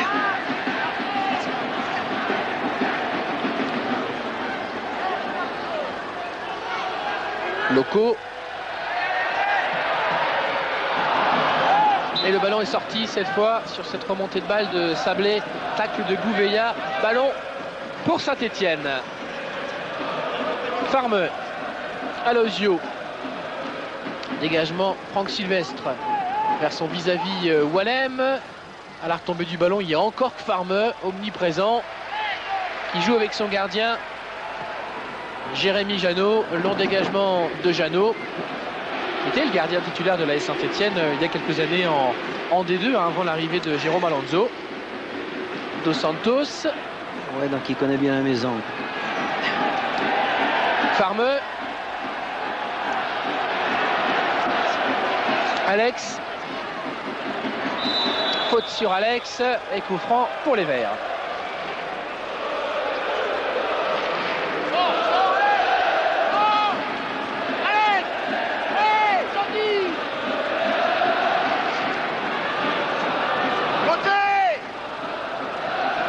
Et on a entendu Jean-Guy Wallem demander à ses coéquipiers de se porter vers l'avant. Ouais. Aloisio. Ça bougeait pas beaucoup, oui, devant. Il n'y avait pas de solution. Aloisio, balle au pied. Aloisio qui essaie de passer en force, qui réclamait une faute, estimé avoir été pris en sandwich. C'est lui, au contraire, qui est un petit peu passé en puissance. Ouais. Monsieur l'arbitre a fait signe de continuer à jouer. En tout cas, c'est lui, le détonateur de l'équipe stéphanoise. Et c'est lui qui a mis un petit peu la panique dans la défense montpelliéraine. Alors Alex, à son tour, on peut mettre la panique avec un style différent, sa qualité de prise de balle et son jeu court. Alex est à nouveau servi là par Farmer et il centre Alex un peu trop loin. Dégagement de Barbosa. Rui Pataka, Gouveia, Delaye. Et Philippe Delaye à la lutte avec Bruno Carotti. Delaye cherchait Loko. Mais il y avait personne sur le côté gauche. Farmer, absolument énorme d'activité, le Norvégien Farmer. Gell, Aloisio, faute contre Aloisio une nouvelle fois, qui est probablement l'attaquant du championnat le plus sanctionné, de par son style de jeu. Comme le disait Fabrice, c'est très efficace, ça l'a été tout à l'heure, et c'est vrai que c'est un jeu qui l'amène à concéder pas mal de coups francs. Oui, parce qu'il reçoit aussi des ballons dans des positions difficiles et il a une bonne couverture de balle, il est puissant et automatiquement, avec le défenseur, il y a la friction automatiquement. Et son duel avec Zodic tient toutes ses promesses. Il a basculé en faveur du Stéphanois en fin de première mi-temps. Nouveau coup de sifflet de Monsieur l'Ermite et nouveau ballon pour Montpellier. Le match est redevenu équilibré un peu là. Il y a des actions de part et d'autre. Gouveia et pas de but depuis 9 minutes. Non. On n'y était pas habitué. Non, on était habitué à Attention à voir ce autre centre de chose. Barbosa parce que ça peut revenir très très vite. Du bord du terrain, Cyril et Roland, on a le sentiment c'est que les deux formations s'observent un petit peu. Même si du côté de Montpellier, on devrait peut-être accélérer. Mais je pense que physiquement, ils accusent un petit peu le coup de cette première période. Donc c'est le manque un peu de possibilités physiques qui les empêchent d'aller un petit peu devant. Du côté de Saint-Etienne, eh bien, on gère un petit peu ce 4-2, ce qui est logique aussi. Et on va essayer de jouer les coups à fond, notamment avec Alex et Aloisio. Ouais, je pense que pour le moment, c'est exactement ça. Saint-Etienne mène 4-2, donc il laisse venir. Attention là, ce centre, je vous ai coupé Roland parce que c'est important. Alors, Rui Pataka pour Loko, ça peut faire 4-3, ça fait 4-3. Doublé de Patrice Loko. Fabrice. Et à vouloir trop gérer des fois. Voilà, exactement. Ce match n'est pas fini. Roland, vous l'avez dit et répété depuis un moment. Confirmation, but de Loko, 4 buts à 3. Ouais, et puis ça risque de se réveiller de nouveau de l'autre côté où Montpellier va encore pousser maintenant en étant revenu à 4-3. Je pense qu'ils vont sentir qu'ils peuvent égaliser et ça peut aussi libérer de l'autre côté des espaces. Enfin, c'est un match qui n'est pas fini dans le domaine de... Et bien joué Rui Pataka, très très bonne passe en retrait de Rui Pataka, contre-pied ensuite de Loko. Attention à ce ballon vers Aloisio. On a de beaux duos d'attaque aussi aujourd'hui, Aloisio, Alex. Et puis en face, Loko, Rui Pataka. Je ne sais pas si vous pensez comme moi, Roland, mais Rui Pataka fait plutôt de bonne impression. Oui, c'est un joueur que je ne connaissais pas très bien, mais vraiment, il a des qualités et c'est un plus pour Montpellier. Et c'est dommage qu'il arrive un peu tard peut-être, mais il va leur apporter quelque chose sur la fin de la saison. Alors il a 26 ans, Rui Pataka. Il appartient à Belenenses qui l'a prêté avec option d'achat à Montpellier donc pour cette fin de saison, mais surtout il était le meilleur buteur du championnat de 2e division l'an dernier au Portugal. Dos Santos. Loko essaie de jouer avec Gouveia qui va contrer Wallem. 4-3 et encore 35 minutes dans ce match, 35 minutes de suspense et il peut y avoir encore des rebondissements. Jeannot. C'est quand même incroyable parce que là, immédiatement derrière, je ne sais pas si vous le sentez, Fabrice, on sent les Stéphanois de nouveau fébriles. Oui, complètement. La pression a changé de côté. Et du côté stéphanois, on recommence un petit peu les travers du début du match, à savoir reculer trop près de son but et puis ne plus faire le jeu, ne plus mettre de mobilité dans le jeu. Et bien sûr, Robert Nouzaré n'est pas du tout satisfait. Il est sorti de son banc et il rappelle un peu ses joueurs alors. Et là, il y a une faute de Potillon qui occasionne un coup franc pour les Montpelliérains. Allez, c'est parti, ce ballon, on est dans la surface, et balle de but et égalisation. 4 buts partout. Rui Pataka pour le doublé, après le doublé de Loco. Et on le disait, fébrilité dans les rangs des Stéphanois. Eniac, remarquable dans les rangs montpelliérains. Michel Mézy peut souffler, peut être fier de son équipe quand même, qui revient de 4-2 à 4 partout. Ah oui, c'est extraordinaire des deux côtés d'ailleurs. Ah oui, oui, oui. De marquer 2 buts d'abord, de se faire remonter et prendre 4 buts et de remarquer 2 buts encore derrière. Au moins le public est certainement satisfait parce qu'il y a du spectacle. Quand on voit des buts, il y a automatiquement du spectacle. Ballon pour Sorlin. Le match de l'année l'an dernier, rappelez-vous, c'était Marseille-Montpellier avec un scénario incroyable. Certains y étaient, notamment notre cher réalisateur. Montpellier menait 4-0, Marseille avait gagné 5-4. Là, c'est à coup sûr l'un des scénarios de l'année également. On suit cette frappe de Julien Sablé. Parce que c'est un 4-4 mais avec 2-0 pour Montpellier, 4-2 pour Saint-Etienne et maintenant 4 partout.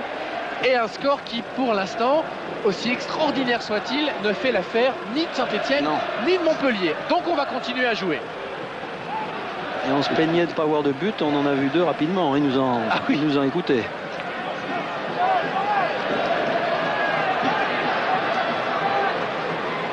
Qu'est-ce qu'ils peuvent se dire les deux entraîneurs, Roland? C'est un match hors norme quand même.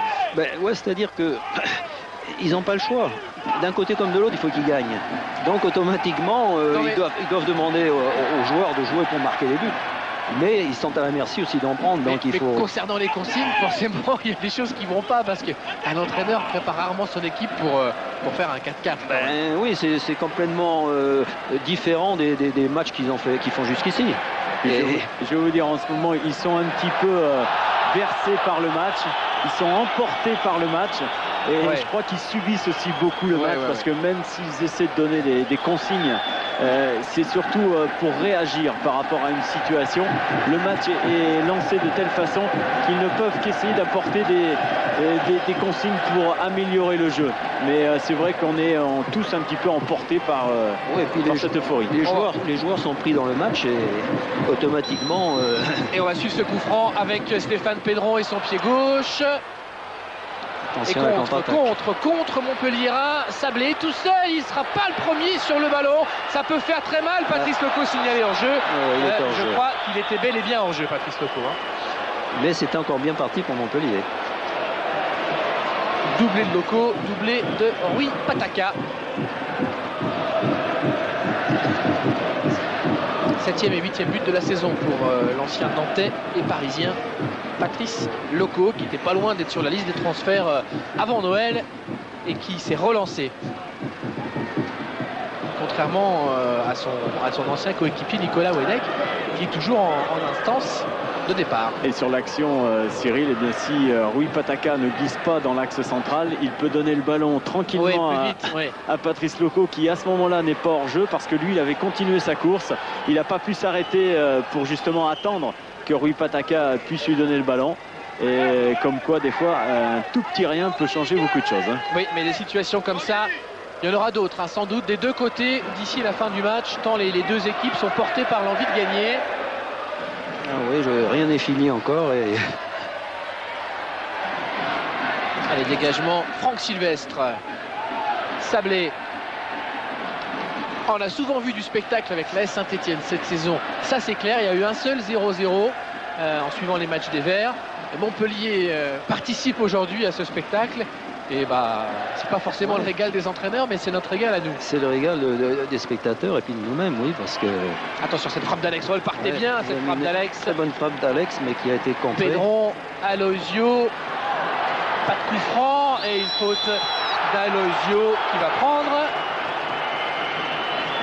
un carton. On va d'abord relever Gouveia et Aloisio.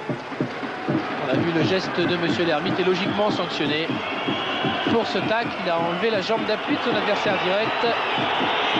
Carton jaune pour Aloisio, c'est son 6e carton jaune cette saison.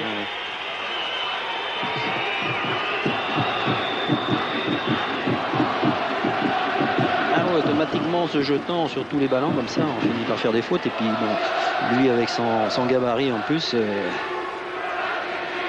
Ça fait plus mal que si c'est Alex qui le fait. Et la petite tape de Gouveia, petite tape un petit peu ironique, histoire d'énerver son adversaire direct.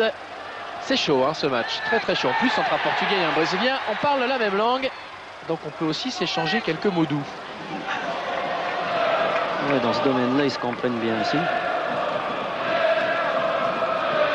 4 partout, 27 minutes encore à jouer dans ce match hallucinant. Farmeux, Alex, faute sur Alex. Et Cyril, je ne sais pas si vous avez remarqué, mais chacun leur tour, il n'y a pas beaucoup de défenseurs dans chaque camp. Et sur un coup franc comme celui-ci, alors que Gouveia semble un peu énervé, sur un coup franc comme celui-ci, les Verts, seul Sablé va rester derrière. Oualem est également en train de se poster à l'entrée de la surface de réparation. Et on a vu sur le coup franc précédent le contre avancé par les Montpelliérains. Donc Saint-Etienne prend tous les risques. Voilà Oualem qui monte. Il reste Pedron et Sablé, simplement. Guel. Oualem, justement. C'est un ballon ensuite vers Potillon. Et Jeannot doit sortir. Tenter de relancer, il y a de bons appels de balles des Stéphanois avec Papsar et Stéphane Pedron. Pedron essaie de redonner à Sarr et le ballon est sorti. Il n'a pas pu le récupérer. Saint-Etienne était parti à la chasse au chat noir cette semaine. Le duo président délégué Gérard Soler, l'entraîneur Robert Nouzaret. Le chat noir qui porterait la poisse à Saint-Etienne de manière assez inexplicable depuis en gros 2 mois. Et parmi le chat noir, Robert Nouzaret avait son idée sur la question. Il y a la croix de mission à Saint-Etienne, croix de fer plantée sur la colline qui s'est éteinte depuis quelques semaines. Et Robert Nouzaret, il voyait une concordance des temps. Depuis que cette croix est éteinte, Saint-Etienne ne gagne plus. Il avait demandé à la faire allumer, je crois. Oui. Alors, je ne sais pas si ça a été fait, c'est en route. Il a débridé ce match là où il y a 8 buts. Si Saint-Etienne n'a pas encore gagné ce match, en tout cas Saint-Etienne marque à nouveau. Et le pire, c'est qu'avec 4 buts de chaque côté, ça n'arrange aucun des deux entraîneurs ni des deux équipes. Beaucoup d'efforts pour rien, pour pas grand-chose au niveau comptable. Heureusement pour beaucoup d'efforts pour le spectacle. Ouais. Et faute là de Rui Pataka sur Farmeux. Saint-Etienne va pouvoir se dégager. La neige est en train de tomber. Il commence à neiger un petit peu là sur Geoffroy Guichard.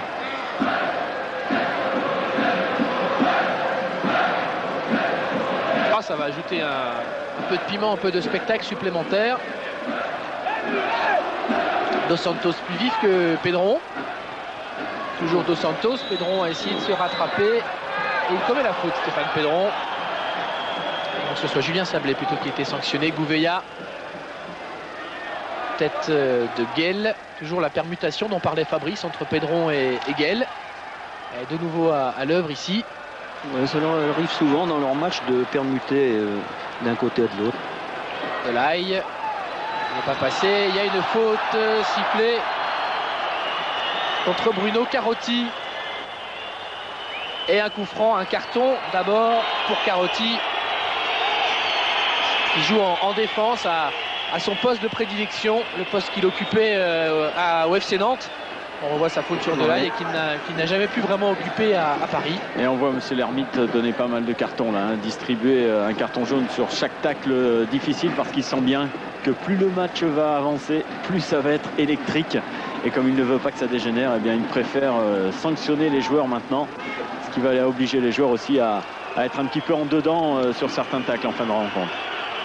Et la neige, cette fois, est partie. Oui, pas mal, ouais. Et là, on la voit bien tomber.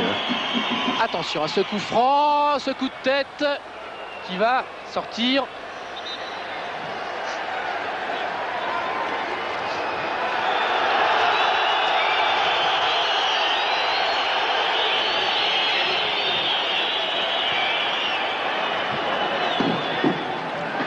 Plus ça va aller, plus tous les ballons vont être chauds de chaque côté.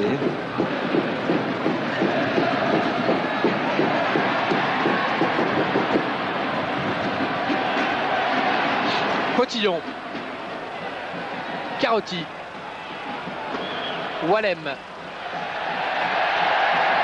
Potillon, Ballon pour Franck Sylvestre. Gouveia. Et ballon contré par Sorlin, pas de faute. Et encore un coup à jouer pour Montpellier. Il y avait un retour courageux de Sablé pour contrecarrer cette attaque montpelliéraine. Mais les Héroltais ont toujours le ballon. Dos Santos. Gouveia. Attention la faute. Faute d'Alosio. Et coup franc à venir. Bon coup franc à venir pour Montpellier. Outre la faute d'Alosio qui doit se méfier parce qu'il a un avertissement. Oui, c'est pas une faute méchante, hein, mais c'est un coup franc et un bon coup franc à venir pour Montpellier. À 25 mètres du but de Jérémy Janot.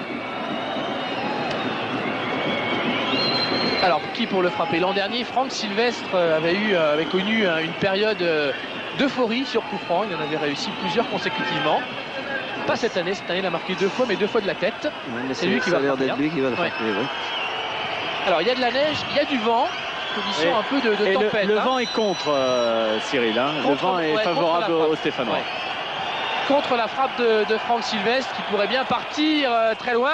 Ah, il a dribblé Franck Sylvestre, il va frapper, c'est pas mal.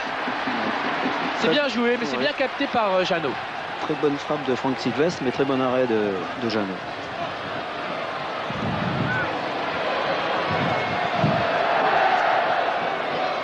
Walem.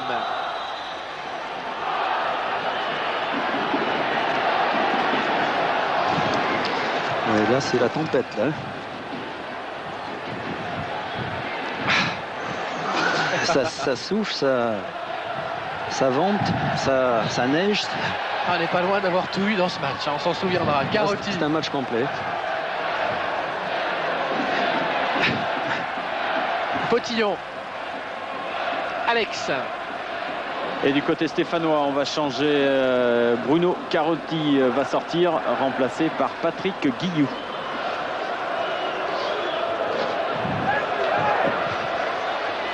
Probablement que Varmeux va glisser dans l'axe de la défense stéphanoise aux côtés de Jean-Guy Walem, parce que Guillou est un défenseur latéral. Et il y a un autre joueur stéphanois qui va rentrer, en l'occurrence le numéro 14, Loïc Chaveria. Donc 2 changements en même temps. Et je confirme, hein, la tempête... Ah oui, oui. Attention à cette sortie très spectaculaire de Jérémy Janot. Il fallait ça sous une tempête qui devient très très impressionnante. Ah, quel drôle de match on est en train de vivre ce soir, Roland. Vous avez des souvenirs de matchs aussi incroyables vous, en tant que joueur? Comme ça, il y en a eu quelques-uns quand même, mais là c'est vraiment des matchs. Voir 8 buts dans une partie actuellement, c'est quand même assez rare. Hein. Mais ce qu'il y a, c'est que ça avait bien démarré hier, puisque avec Nantes qui... à Nantes et 5 à... Et je crois que ça va continuer comme ça jusqu'à la fin du championnat, parce que aussi bien en tête du classement qu'en queue, il va falloir que les équipes jouent à fond le coup. On a revu la très belle sortie de Jérémy Janot. Il fallait ça, hein, au devant des attaquants montpelliérains qui continuent de mettre la pression sur la défense stéphanoise. Potillon. Saint-Etienne a besoin de son public là en cette fin de match pour arracher la victoire. Là, ça va se jouer sur le côté physique aussi, parce que ça commence aussi à peiner un peu des deux côtés. Walem. Alex. Pedron essaie de rejouer avec Alex. Et des conditions extrêmement difficiles, hein, pour cette fin de match. Les joueurs qui souffrent énormément. Et les Montpelliérains qui jouent contre le vent, difficile pour eux de pouvoir ressortir le ballon et de remonter, même si Michel Mézy demande à sa défense de remonter le plus haut possible et de ne pas subir. C'est des conditions pas faciles du tout à gérer. C'est Guel qui va sortir également du côté stéphanois. Guel et Carotti. Et vous l'aviez dit, donc Gvarme rentre dans l'axe et Patrick Guillou va passer arrière latéral. Et rentrée de Loïc Chaveria. On va suivre cette touche et un ballon en corner. Qui va passer en corner. Et oui, parce que le vent rend la relance montpelliéraine très difficile. Alors, corner pour la S Saint-Etienne. Corner frappé par le pied gauche de Pedron. Attention à la frappe rentrante de Stéphane Pedron. S'il joue bien le coup, ça va plonger directement sur le but de Rudy Rioux. Difficile, très difficile pour les Montpelliérains. Un bon coup à jouer pour les Verts qui ont toujours la balle. Oh, le sauvetage, Emmanuel Dos Santos sur sa ligne. Pedron, nouvelle chance pour Saint-Etienne. Alex qui remet. Tête de Sylvestre. Nouvelle chance, nouveau centre d'Alex, nouveau dégagement des Montpelliérains. Et coup de sifflet en faveur de l'AS Saint-Etienne. Grosse pression. C'est bien Dos Santos qui a sauté là pour suppléer son gardien. Ouais, qui a sauvé juste le ballon est dans la lucarne, je crois. Et du côté montpelliérain, Maoulida va rentrer à la place de Patrice Loco, je pense. Oui, Patrice Loco épuisé probablement par le très gros match qu'il a réalisé. À nouveau Pedron, il choisit quasiment la frappe directe dans une forêt de jambes. Ça pouvait fonctionner. Farmeux avec Sablé. Chercher Alex.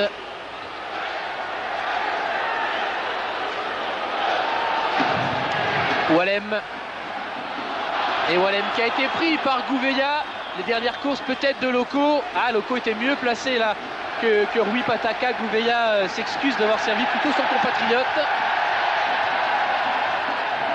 Aloisio. Chaveria, premier ballon pour Loïc Chaveria, joueur qui n'a jamais été titulaire cette saison, qui fait des apparitions régulières en qualité de remplaçant. Ballon montpelliérain, Montpellier qui le remonte avec Gouveia, dont l'activité ne se dément pas au fil des minutes. La tête de Walem. Chaveria. Quel match et quelle débauche d'énergie. Guillou. Heureusement, entre guillemets, pour ces deux équipes, elles ne sont plus embarrassées par la Coupe de la Ligue, donc elles ne joueront pas ce week-end. Ouais, ils sont libérés quand même Attention, Alex, de ce problème. Il faut suivre ça, non? Alex n'a pas pu trouver son compatriote. Et je crois qu'il aurait été hors jeu si le ballon est passé. Barbosa. Rui Pataka. Oui, ça va se jouer sur un coup de dé. Il y a du chaos dans l'air parce que les deux formations ont maintenant beaucoup de mal à reformer le bloc. Il y a des joueurs qui ne peuvent plus revenir défendre. Et il y a des espaces maintenant extrêmement importants sur tout le terrain. Et s'il y a un joueur qui peut effectuer une bonne dernière passe, il y aura danger de but. Est-ce que le vent, Fabrice, pénalise vraiment les Montpelliérains? Oui, bien c'était le cas il y a 3-4 minutes. Ça l'est moins maintenant parce que le vent est tourbillonnant. Et par contre, la neige est maintenant assez dense. Et pour l'instant, non, le vent s'est un petit peu calmé. Ce sont des rafales. On voit la neige tourbillonner là. Sortie de Patrice Loco, héros de ce match, parmi d'autres, 2 buts pour Loco, rentrée de Touafilou Maoulida, l'attaquant de l'équipe de France Espoir. Et encore un quart d'heure à jouer. Aloisio. Pedron n'aura pas cette balle, mais Alex s'est battu pour la récupérer. Barbosa également, Barbosa qui l'a récupéré cette balle. Qui a joué avec Rui Pataka, le centre de Barbosa, c'était pour Maoulida. Premier ballon pour Touafilou Maoulida, qui n'a pas pu la reprendre cette balle. Je ne sais même pas s'il l'a touché. Non, je crois pas. Ça aurait pas. été un premier ballon et peut-être un but pour Maoulida. Oui, je crois qu'il l'a touché avec en talonnant le ballon. On était fou du côté du banc montpelliérain. Les revoici, Touafilou Maoulida qui est en train de passer en dribble face à Guillou, qui est en train de passer Jean-Guy Walem, qui va centrer. Corner, il en a peut-être voulu un petit peu trop, Maoulida. Et il n'aura même pas corner en plus. Sortie de but, est-ce qu'il peut pas centrer là? Sa balle est un petit peu longue en fait. Elle est un petit peu longue, oui. Mais un homme frais comme ça en attaque peut faire la différence aussi dans cette fin de match. Alors Saint-Etienne n'a pas trop la possibilité de le faire puisque Revel, on l'a dit, est blessé et Subia est suspendu. Donc c'est vrai que pour Robert Nouzaret, il est difficile de faire rentrer un troisième attaquant par exemple aux côtés d'Alex et Aloisio. Delaye face à Walem. Ils ont des jambes les Montpelliérains, semble-t-il, en cette fin de match. Ouais, c'est eux qui sont en train de reprendre un peu le match à leur compte là, mais enfin ça va d'un camp à l'autre là, c'est ce qui fait le charme. commence à plus voir grand chose, même de notre post-commentateur. Ah non, mais c'est un match dont on se rappellera dans tous les domaines. Hein. Faut pas l'arrêter, hein, ce match, faut qu'il aille au bout, Roland. Ah c'est oui, vraiment ouais. trop dommage que ce match-là n'entre pas dans l'histoire du championnat 99-2000. Sylvestre. Et on rappelle le paradoxe, à 12 minutes de la fin de ce match, 4-4, score incroyable, mais un score qui n'arrange ni Saint-Etienne, placé simplement 1 point devant le premier relégable avant cette journée, ni Montpellier, classé dernier à 7 points du premier non relégable cette fois-ci, et condamné à gagner. C'est un match qui va se jouer au KO, au finish, par KO plutôt. Je pense que les entraîneurs vont finir aussi fatigués que les joueurs. Hein. À moins que la neige ne vienne arrêter tous les débats, hein, parce que là, c'est vraiment très très dense. Aïe aïe aïe. Ouais, là, ça tombe vraiment à floquant, c'est le cas de le dire.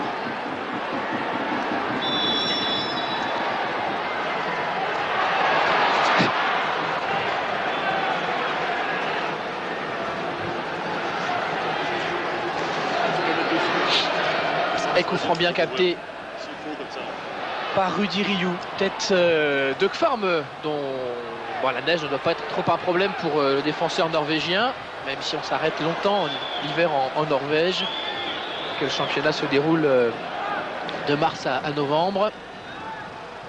Manuel Dos Santos.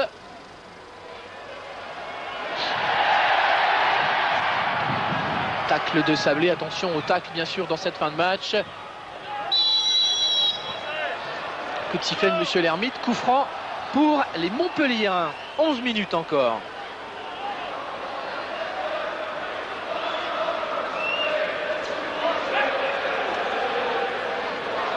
Et 11 minutes, ça va être très long.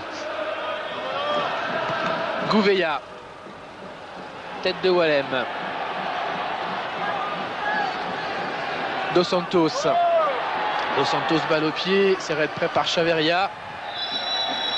Coup de sifflet et faute à retardement de Loïc Chaveria. Ça donne un bon coup franc au Montpelliérain. Attention parce que Fabrice nous l'a dit, hein, compte tenu des conditions difficiles, ça va se jouer sur un coup de dé. Et tous ces ballons sont des balles de match potentielles. Oui, il peut y avoir une glissade, Exactement. un ballon qui fuse. Tout va être dangereux là. Zodic est monté au deuxième poteau. Apporter sa qualité de jeu de tête, Nenad Zodic. Ballon frappé par Gouveia qui a un petit peu glissé au moment de sa frappe. Ça sort en sortie de but en faveur de l'AS Saint-Etienne. Le terrain était déjà gras, là il a dû encore, avec la neige dessus.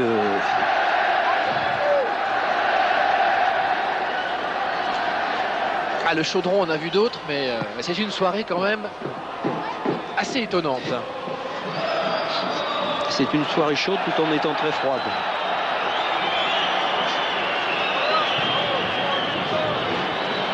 Il peut être terriblement frustré, Michel Mézy, de voir son équipe réussir un tel match. Pour le moment, pour ne récolter qu'un point ici à Saint-Etienne. Et comme de l'être, Robert Nouzaret. Allons vers Alex. Alors Alex, est-il à l'aise sur la neige? Oui, pour Aloisio, c'est le but. C'est le but de la AS Saint-Etienne, le coup de dé dont on parlait avec Fabrice, avec Roland. Il intervient parce que là, Roland, il y a une faute de main, me semble-t-il, du malheureux Rudy Rioux sur ce but inscrit par Aloisio. On va le revoir. Ouais, il a fait un peu la même erreur que Coupet hier sur le premier but qu'ils ont pris à Nantes là, et il l'échappe, mais c'est un peu le terrain aussi qui fait que ce ballon est très glissant quoi. Ouais, Aïe aïe aïe. Aloisio joue bien le coup. Alex et Aloisio jouent très bien le coup. Il y a un superbe appel Aloisio et une frappe qui n'est pas extraordinaire mais qui est placée par le Brésilien et ça suffit. je pense qu'il aurait dû vraiment se coucher dessus parce que sur ce terrain là, une balle à la main comme ça, Eh oui. ça ne pardonne pas. Il glisse au moment de sortir dans les pieds d'Aloisio. Il a perdu un petit peu ses appuis. 5-4 pour la AS Saint-Etienne. C'est du délire à Geoffroy Guichard. C'est une déception terrible pour Michel Mézy parce que ce but, évidemment, était évitable. Deuxième but de la soirée pour Alozio et des moments difficiles pour le jeune Rudy Rioux. Son deux gardiens, c'est à noter, on ne l'a pas dit, Roland, qui n'était pas titulaire en début de saison. Hein. Non, il n'était pas titulaire. Ni Jérémy Janot, devancé par Jérôme Alonso, ni Rudy Rioux, devancé par Stéphane Cassard. Tous les deux sont de jeunes gardiens et ils disputent un drôle de match aujourd'hui. Rudy Rioux, si bon depuis son entrée en fonction. Ouais, mais il a été un peu surpris parce que Alozio s'est jeté au dernier moment et lui il était en sortie. Donc il n'a pas eu le temps de se coucher sur ce ballon, quoi. Zodic, c'est pas terminé. Rui Pataka essaie de remettre ce ballon de la tête. C'est pas fini ce match. Gouveia, Barbosa. Enfin, on ne s'est pas trompé quand on avait dit que c'était un match fou et qu'il y aurait eu des rebondissements dans cette partie. Et c'est peut-être pas fini. Guillou. Guillou qui va servir Alex. Non, ça va fuser sous la neige. Ça va fuser. Il reste 7 minutes. Là, les balles qui vont tomber sur le sol vont prendre de la vitesse. Côté stéphanois, eh bien, on va effectuer le troisième et dernier changement avec la rentrée de Boudaren. Guillou. Apporter un petit peu de 109, casser aussi le rythme des dernières minutes. Voici les objectifs de Robert Nouzaret. 5-4, c'est le score d'OM Montpellier de l'an dernier avec un scénario différent, mais on peut faire mieux encore aujourd'hui. Pas tout à fait fini. Et Montpellier continue de s'accrocher. Si cette équipe descend en deuxième division, elle le fera les armes à la main, hein. Ça c'est clair. Ah oui, ils se sont battus jusqu'au bout. Et... Pas douter de la volonté des Montpelliérains. Et sûrement avec beaucoup de remords, hein, au vu de ce qu'ils font dans certains matchs maintenant depuis la trêve. C'est vrai qu'ils peuvent avoir des regrets, mais il faut savoir que ça se joue sur une saison, hein, le championnat, et que s'ils sont dans cette situation, c'est sûrement parce tout n'avait peut-être pas été fait début de saison et les joueurs n'ont peut-être pas tout donné. Oui, il y a plusieurs raisons, c'est sûr, à cette situation, hein, ça c'est certain. Et en plus, ils ont le renfort de ces deux joueurs-là un peu en retard, quoi, parce que... Dos Santos. Oui, Rui Pataka et Gouveia qui ont fait un très très bon match. Il y a aussi l'Argentin Heron, venu prêté par Argentinos Junior, un autre jeune joueur qui a intégré le milieu de terrain. Il est sorti à la mi-temps, on va le rappeler. Et Cyril, par Sorlin. Oui, je vous coupe parce qu'on a demandé des ballons rouges pour mieux les voir avec la neige qui tombe, même si elle s'est calmée un petit peu. Donc on va changer le ballon et on va jouer avec un ballon rouge maintenant. Voilà, monsieur Lermite va donner ce ballon à Philippe Delahaye. C'est un corner pour Montpellier à 5 minutes de la fin de ce match. Tout peut être remis en cause une nouvelle fois sur cette action. Delahaye a frappé. Coup de tête d'Alozio, qui aura fait un coup de tête décisif là, après avoir marqué le 5e but. En jeu signalé contre Philippe Delahaye. Ballon pour Saint-Etienne. On va avoir droit à 5 minutes encore extraordinaires, je crois.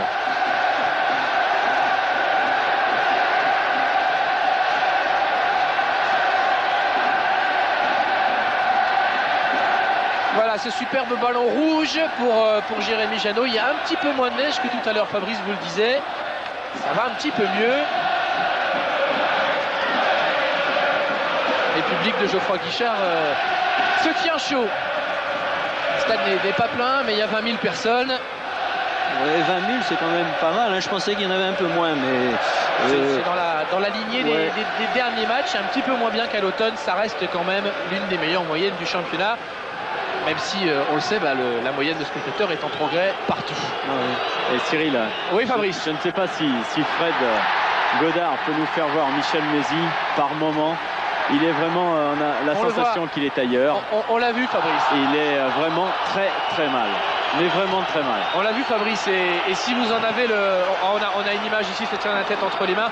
Si vous en avez le cœur, évidemment, on essaiera d'entendre Michel Mézy à l'issue de ce match.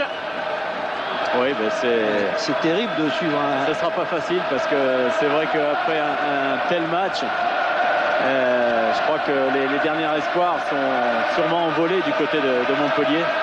Et on le ressent bien, hein. Il y a beaucoup de peine, beaucoup de tristesse dans le regard de Michel Mézy.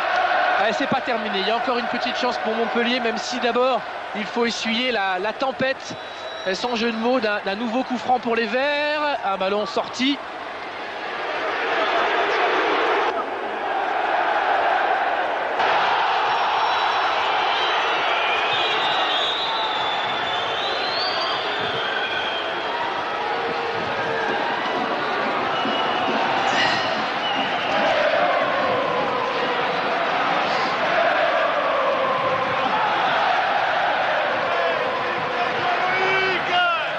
Là, des deux côtés, il faut tout donner hein, pour les dernières minutes. Là,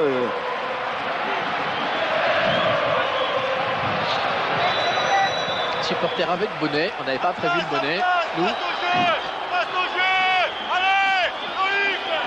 5-4, un peu plus de 2 minutes à jouer, 5-4 pour les Verts qui tiennent pour le moment leur première victoire depuis le match de Marseille. Là, monsieur Lermite, il fait respecter le règlement. On demande à Michel Mézy de rester dans son carré, de ne pas de contrôler ses paroles aussi sans doute, Fabrice, mais il faut que monsieur Lermite fasse preuve de psychologie. Ouais, aussi, je pense qu'il doit comprendre que dans une situation comme ça, c'est normal que Michel Mézy s'énerve un peu, et c'est à l'arbitre aussi de calmer. Ouais, là ça risque de générer. Ça va mal tourner malheureusement, je le crains pour non, monsieur Lermite va en rester là, c'est bien. Beaucoup de dépit chez Michel Mézy, beaucoup de détresse aussi chez Gérard Bernardec, qu'on a vu lui aussi s'approcher de l'arbitre. Monsieur Lermite, là, bravo, parce que il y avait un petit geste de Michel Mézy agressif, et il n'en a pas tenu compte. C'est bien, c'est bien. Très bien. C'est surtout pas pour valider les gestes de mauvaise humeur à l'encontre de l'arbitre, mais c'est parce que là, c'est la descente de Montpellier en deuxième division qui se joue, et qu'on connaît Michel Mézy, qu'on sait que c'est un homme de cœur qui doit être très très peiné actuellement. Ça n'ira pas plus loin le concernant, on pourrait en être sûr. Allez, coup franc pour Montpellier. Il reste 1 minute dans le temps réglementaire. Qui sait, Montpellier peut-il encore égaliser? Dos Santos, un ballon dans la surface et un contrôle manqué par Rui Pataka.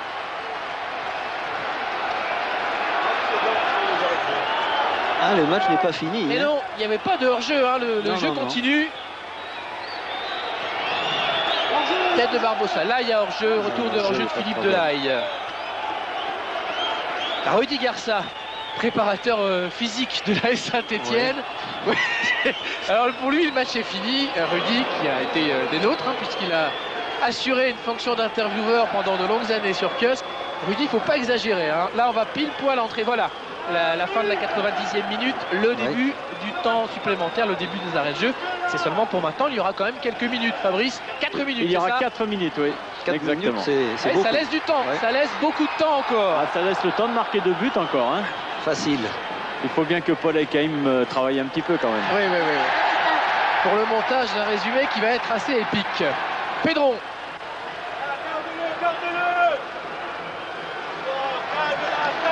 Ballon mis en touche par les Montpelliérains. Saint-Etienne ne va pas se presser pour jouer cette touche. Le latéral Jean-Marc Guillou hésite à venir la jouer. Il ne la jouera pas. Il va rester placé. C'est Pedron qui a joué cette touche avec Papsar. Oui, belle roulette. La technique de Papsar précieuse là dans ces dernières minutes. Manuel Dos Santos contré à nouveau par Papsar. Duel entre Guillou et Maoulida. Et ballon pour Montpellier. Encore 3 minutes d'arrêt de jeu. Dos Santos. Et 3 minutes terribles, même pour l'équipe qui gagne, hein, parce que tout peut être renversé encore. Et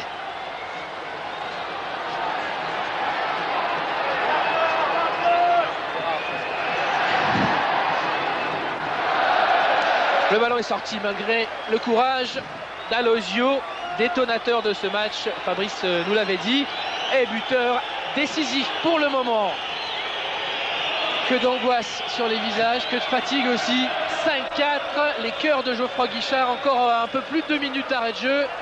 Et Montpellier doit se porter aux avant-postes pour avoir une chance d'égaliser. Peut-être ici avec Barbosa. Il y a une faute sur Cédric Barbosa. La neige s'est pratiquement arrêtée. Faute de sablé. Et un coup franc à venir pour Montpellier. Les grands vont monter. On va jouer ce coup franc le plus loin possible, le plus près possible du but de Jeannot. n'y a plus de questions à se poser là pour Montpellier. Là, il faut qu'il balance dans les 18 mètres. Et... Voilà, c'est fait. On va suivre ce ballon. Roland en tête de Jean-Guy Wallem. Gouveia, dégagement de Pedron. Et coup franc pour Montpellier. Jeu dangereux, sans doute, sifflé contre Stéphane Pedron.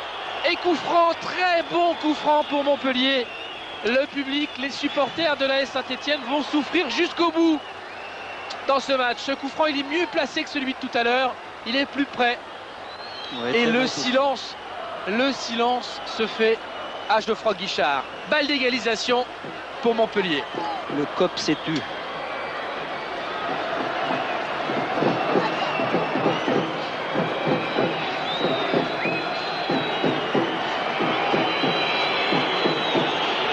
Après le silence, les sifflets. Barbosa, Sylvestre.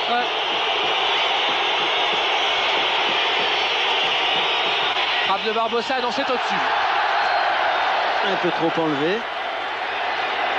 Il l'a frappé un peu contre l'avis de Franck Sylvestre, qui estimait que le mur stéphanois avait avancé. Cédric Barbosa, il l'a frappé peut-être un peu vite. Ouais, et Saint-Etienne s'en sort très bien. Il faut mettre tous les atouts dans son jeu, là, dans un cas comme ça, et prendre son temps même. Ouf, ça commence à glisser aussi. Maoulida a glissé. Dos Santos.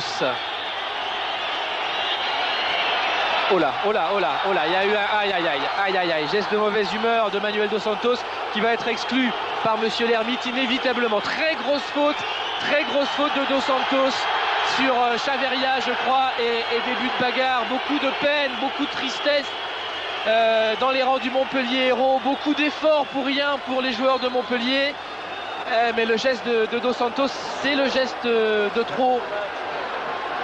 Oui, Chaverria va se relever, mais il y aura carton rouge. Il ne peut pas en être autrement. Oui, c'est Dos Santos. Il l'a préparé, il va le prendre, Monsieur Lermite. Et je crois que c'est toute la pression qui s'est évacuée un petit peu dans ce geste de Manuel Dos Santos. Michel Mézy, lui, est déjà parti dans les vestiaires bien avant la faute. Et il y a 2-3 minutes, il n'a pas pu supporter. Il est parti dans les vestiaires parce que, on le sent bien. C'était le match important. Oui, et puis c'est vraiment un match pour Montpellier qui marque 4 buts à l'extérieur et qui va sans doute perdre ce match. C'est terrible, quoi. C'est la deuxième année de suite que Montpellier marque 4 buts à l'extérieur et s'incline 5. Ouais,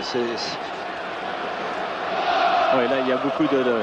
Et là, bien sûr, le match a des conséquences beaucoup plus lourdes que celui de Marseille l'an dernier, qui était en début de saison. Alors, Chaverria a pris un gros coup de crampon sur la cuisse. Doit terriblement souffrir, va essayer courageusement de tenir jusqu'au bout. Ah, le visage de Louis Nicolin. Un peu désabusé, Guillou loin devant, et on va jouer encore probablement une petite minute parce que là on s'est arrêté 2 minutes. Oui, je ne sais pas si l'arbitre va décompter.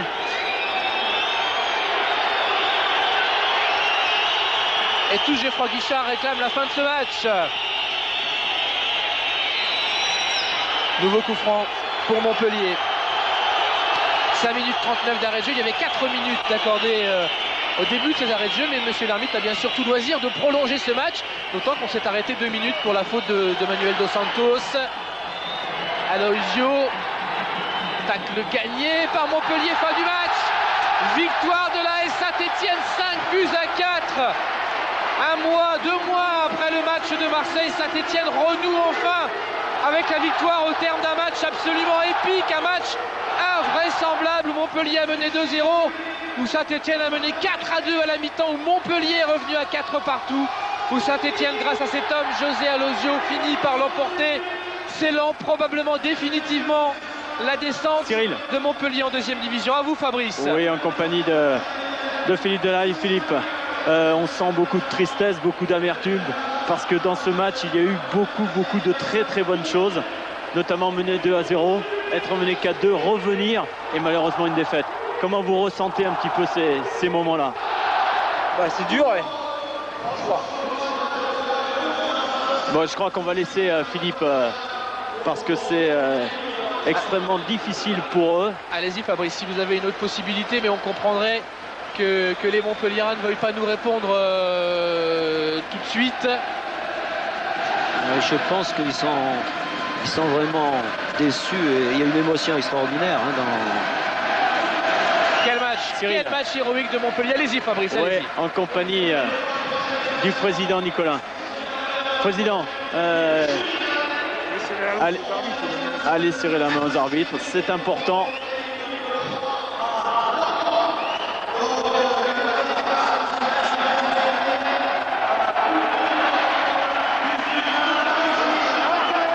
On va essayer de retrouver le président, c'est pas facile. Ouais, Fabrice, on a un petit peu de temps. Les Verts sont tout à leur joie. Ils ont raison. Hein. Ils ont raison. Eux aussi ont terriblement souffert. C'est une victoire qui va faire un bien énorme à l'AS Saint-Etienne. Mais ça, on aura l'occasion d'en parler dans quelques minutes avec les Stéphanois. Ça a été une victoire à l'arraché. Et on l'avait annoncé, mais ça a été vraiment un match fou. On va retrouver le président Nicolas. Président, difficile d'analyser ce genre de match.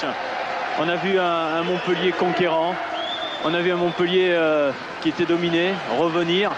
Comment on peut analyser? Vous êtes président, vous vivez le football, vous êtes passionné, vous aimez le football. Comment on peut vivre une telle soirée? Eh bien moi je vais vous dire, je pense qu'on a fait beaucoup de cadeaux à Saint-Etienne. Maintenant je pense qu'on vous dira que Saint-Etienne nous a fait beaucoup de cadeaux aussi de l'autre côté. Malheureusement on n'a pas gagné, je pense qu'on aurait dû l'emporter. Mais c'est difficile. Maintenant, les spectateurs, les téléspectateurs jugent et voient l'équipe. Qu'est-ce que vous voulez, on est dernier. C'est malheureux, mais... Sportivement, alors, président, sportivement, est-ce que c'était vraiment le match, la dernière chance pour espérer encore rester en première division? Est-ce que vous avez le sentiment que c'est passé, qu'il faut penser déjà à la saison prochaine? Vous savez, même avant le match de Saint-Etienne, je savais qu'on avait un pied bien comme il faut dans la tombe. Je me suis toujours mis dans la tête parce que malheureusement, il manque quelques guerriers. Mais qu'est-ce que vous voulez, avec cette défaite ici, je crois que c'est cuit. Je pense que Michel, je suis surtout malheureux pour lui parce qu'il se l'est donné sans compter. Il y a eu quelques erreurs graves. Je pense que certains joueurs ne mettront plus les pieds au stade de la Mosson à l'extérieur sur le maillot montpelliérain. Je pense qu'il faut préparer l'avenir. On a des jeunes qui ont des qualités et il faut essayer de voir sur les derniers matchs de construire notre équipe pour l'année prochaine parce que qu'est-ce que vous voulez, c'est la vie. Hein. Il y en a toujours 3 qui descendent. Ça fait 13 ans qu'on est en première division. Il faut que ça nous tombe sur nous l'année de nos 25 ans d'existence. C'est à pleurer, c'est triste, mais c'est comme ça, hein, c'est la fatalité. Vous parliez d'être guerrier, je sais que vous êtes un guerrier, président, donc je vous souhaite bonne chance. On est dans le vestiaire de Saint-Etienne. Cyril, en compagnie de Jean-Guy Wallem. Jean-Guy, un match complètement fou. Il y avait une réelle pression avant la rencontre, on vous a vu extrêmement concentré. Et puis ce match terrible, en plus avec la neige, des circonstances difficiles, comment vous l'avez vécu? Difficilement, hein. Je pense que quand on marque contre son camp, je veux dire après 5-6 minutes de jeu, je sais pas, 10 minutes de jeu, et que sur un deuxième but on fait une erreur encore, et je pense qu'on revient de loin. Maintenant, je crois qu'on a eu les qualités morales pour revenir. Ensuite, faire la différence, mais on s'est encore on fait peur en deuxième mi-temps. En menant 4-2, on se fait rejoindre aussi. Comment on peut l'expliquer ça justement? Vous savez, depuis un moment, on vit des moments qui ne sont pas très faciles, donc automatiquement on manque de confiance. Bon, on a des joueurs qui sont absents, d'autres comme moi qui après 2 mois d'absence, je me suis entraîné une semaine, je suis obligé de jouer parce que c'est un peu les conséquences de certaines absences, et puis donc c'est une victoire qui va nous faire du bien, je pense, dans la tête. Mais c'est vrai qu'il faut relativiser parce que mon championnat est un peu... on l'a vu hier soir, il y a des fois il y a des folies, un peu comme ce soir. On va la savourer, je veux dire, à sa juste valeur, mais savoir qu'il y a encore beaucoup de boulot, notamment sur le plan défensif, même si ça a encore été une fois un peu d'un but à l'autre. Je crois que c'était un peu un match va-tout, que ce soit pour nous, enfin peut-être plus pour eux, je dirais. Bon, l'important c'est qu'on l'ait emporté. Maintenant, on a 10 jours pour préparer le déplacement à 3. Alors bonne chance Jean-Guy, merci beaucoup. Et un déplacement qui sera préparé au domaine de Tournon, à Aix-en-Provence, comme les Montpelliérains. Dans l'esprit, ça a fonctionné. Les Stéphanois vont passer une semaine. Et Bruno Carotti qui disait ce qui est bien à Saint-Etienne, c'est qu'on fait plus de mise au vert.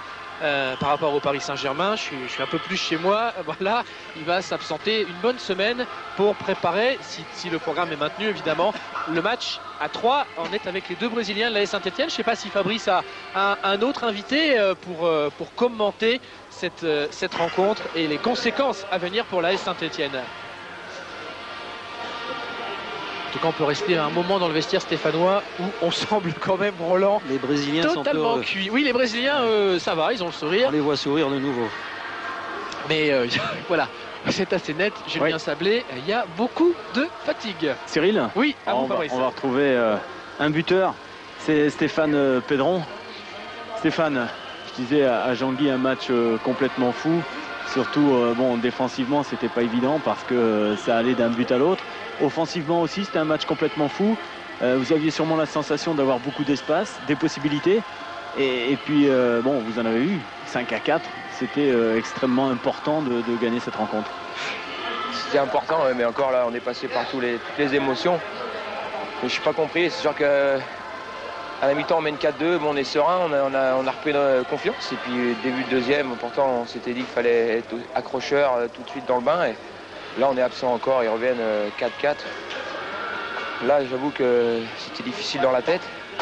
Et puis, bon, bah, après, il y a ce 5e but. Bon, c'est vrai qu'à 4-4, on ne sait pas si on doit pousser pour avoir la victoire, si on doit défendre pour ne pas perdre. Parce que ces derniers temps, on jouait tellement de l'avant, on prenait des buts et on perdait les matchs. Alors qu'on sait très bien que quand on ne peut pas gagner un match, il faut au moins pas le perdre. Donc je pense que ça nous est un peu passé par la tête. Mais là, je dirais, contrairement au match précédent, on a la chance avec nous sur le dernier but. Jusque-là, on avait des gardiens qui venaient, Geoffroy Guichard, qui faisait des matchs de folie. Et là, bon, malheureusement pour lui et pour le gardien montpelliérain, il fait une petite erreur, et ce qui nous permet de remporter ce match. Mais Dieu sait que cette victoire, elle est arrachée, mais j'espère qu'elle nous fera du bien pour la suite. Elle est extrêmement importante, le championnat n'est pas terminé parce que même si vous engrangez 3 points supplémentaires, avec 33 points, vous respirez un petit peu mieux. C'est vrai que le chemin est encore long sur le terrain. Est-ce que la pression d'une éventuelle relégation, est-ce que ce soir vous l'avez ressenti? Est-ce que par moment vous le ressentiez? Oh, ouais, c'est clair qu'on l'a ressenti. Quand on est à un point des relégables, on y pense. On a des jeunes dans l'équipe, donc c'est sûr que c'est difficile pour eux, même pour les plus anciens. Quand on est là près des relégables, c'est une situation difficile. Moi, j'ai connu ça avec Lorient l'année dernière, c'est toute la saison, et je sais que c'est éprouvant. Et donc là, on prend 3 points. C'est sûr que bon, pour la suite, ça va être difficile aussi. Mais je pense qu'on avait besoin d'une victoire pour espérer un déclic. Bon, là, on a vu qu'on avait des hauts et des bas terribles. On était capable de faire de belles choses, et puis à côté de ça, des trucs minables. Donc c'est vrai que le chemin est encore long, mais c'est une victoire, c'est 3 points. Il y a longtemps qu'on la recherchait. On a marqué 5 buts. Là aussi, l'efficacité, on l'a retrouvée. Donc on attendait ça.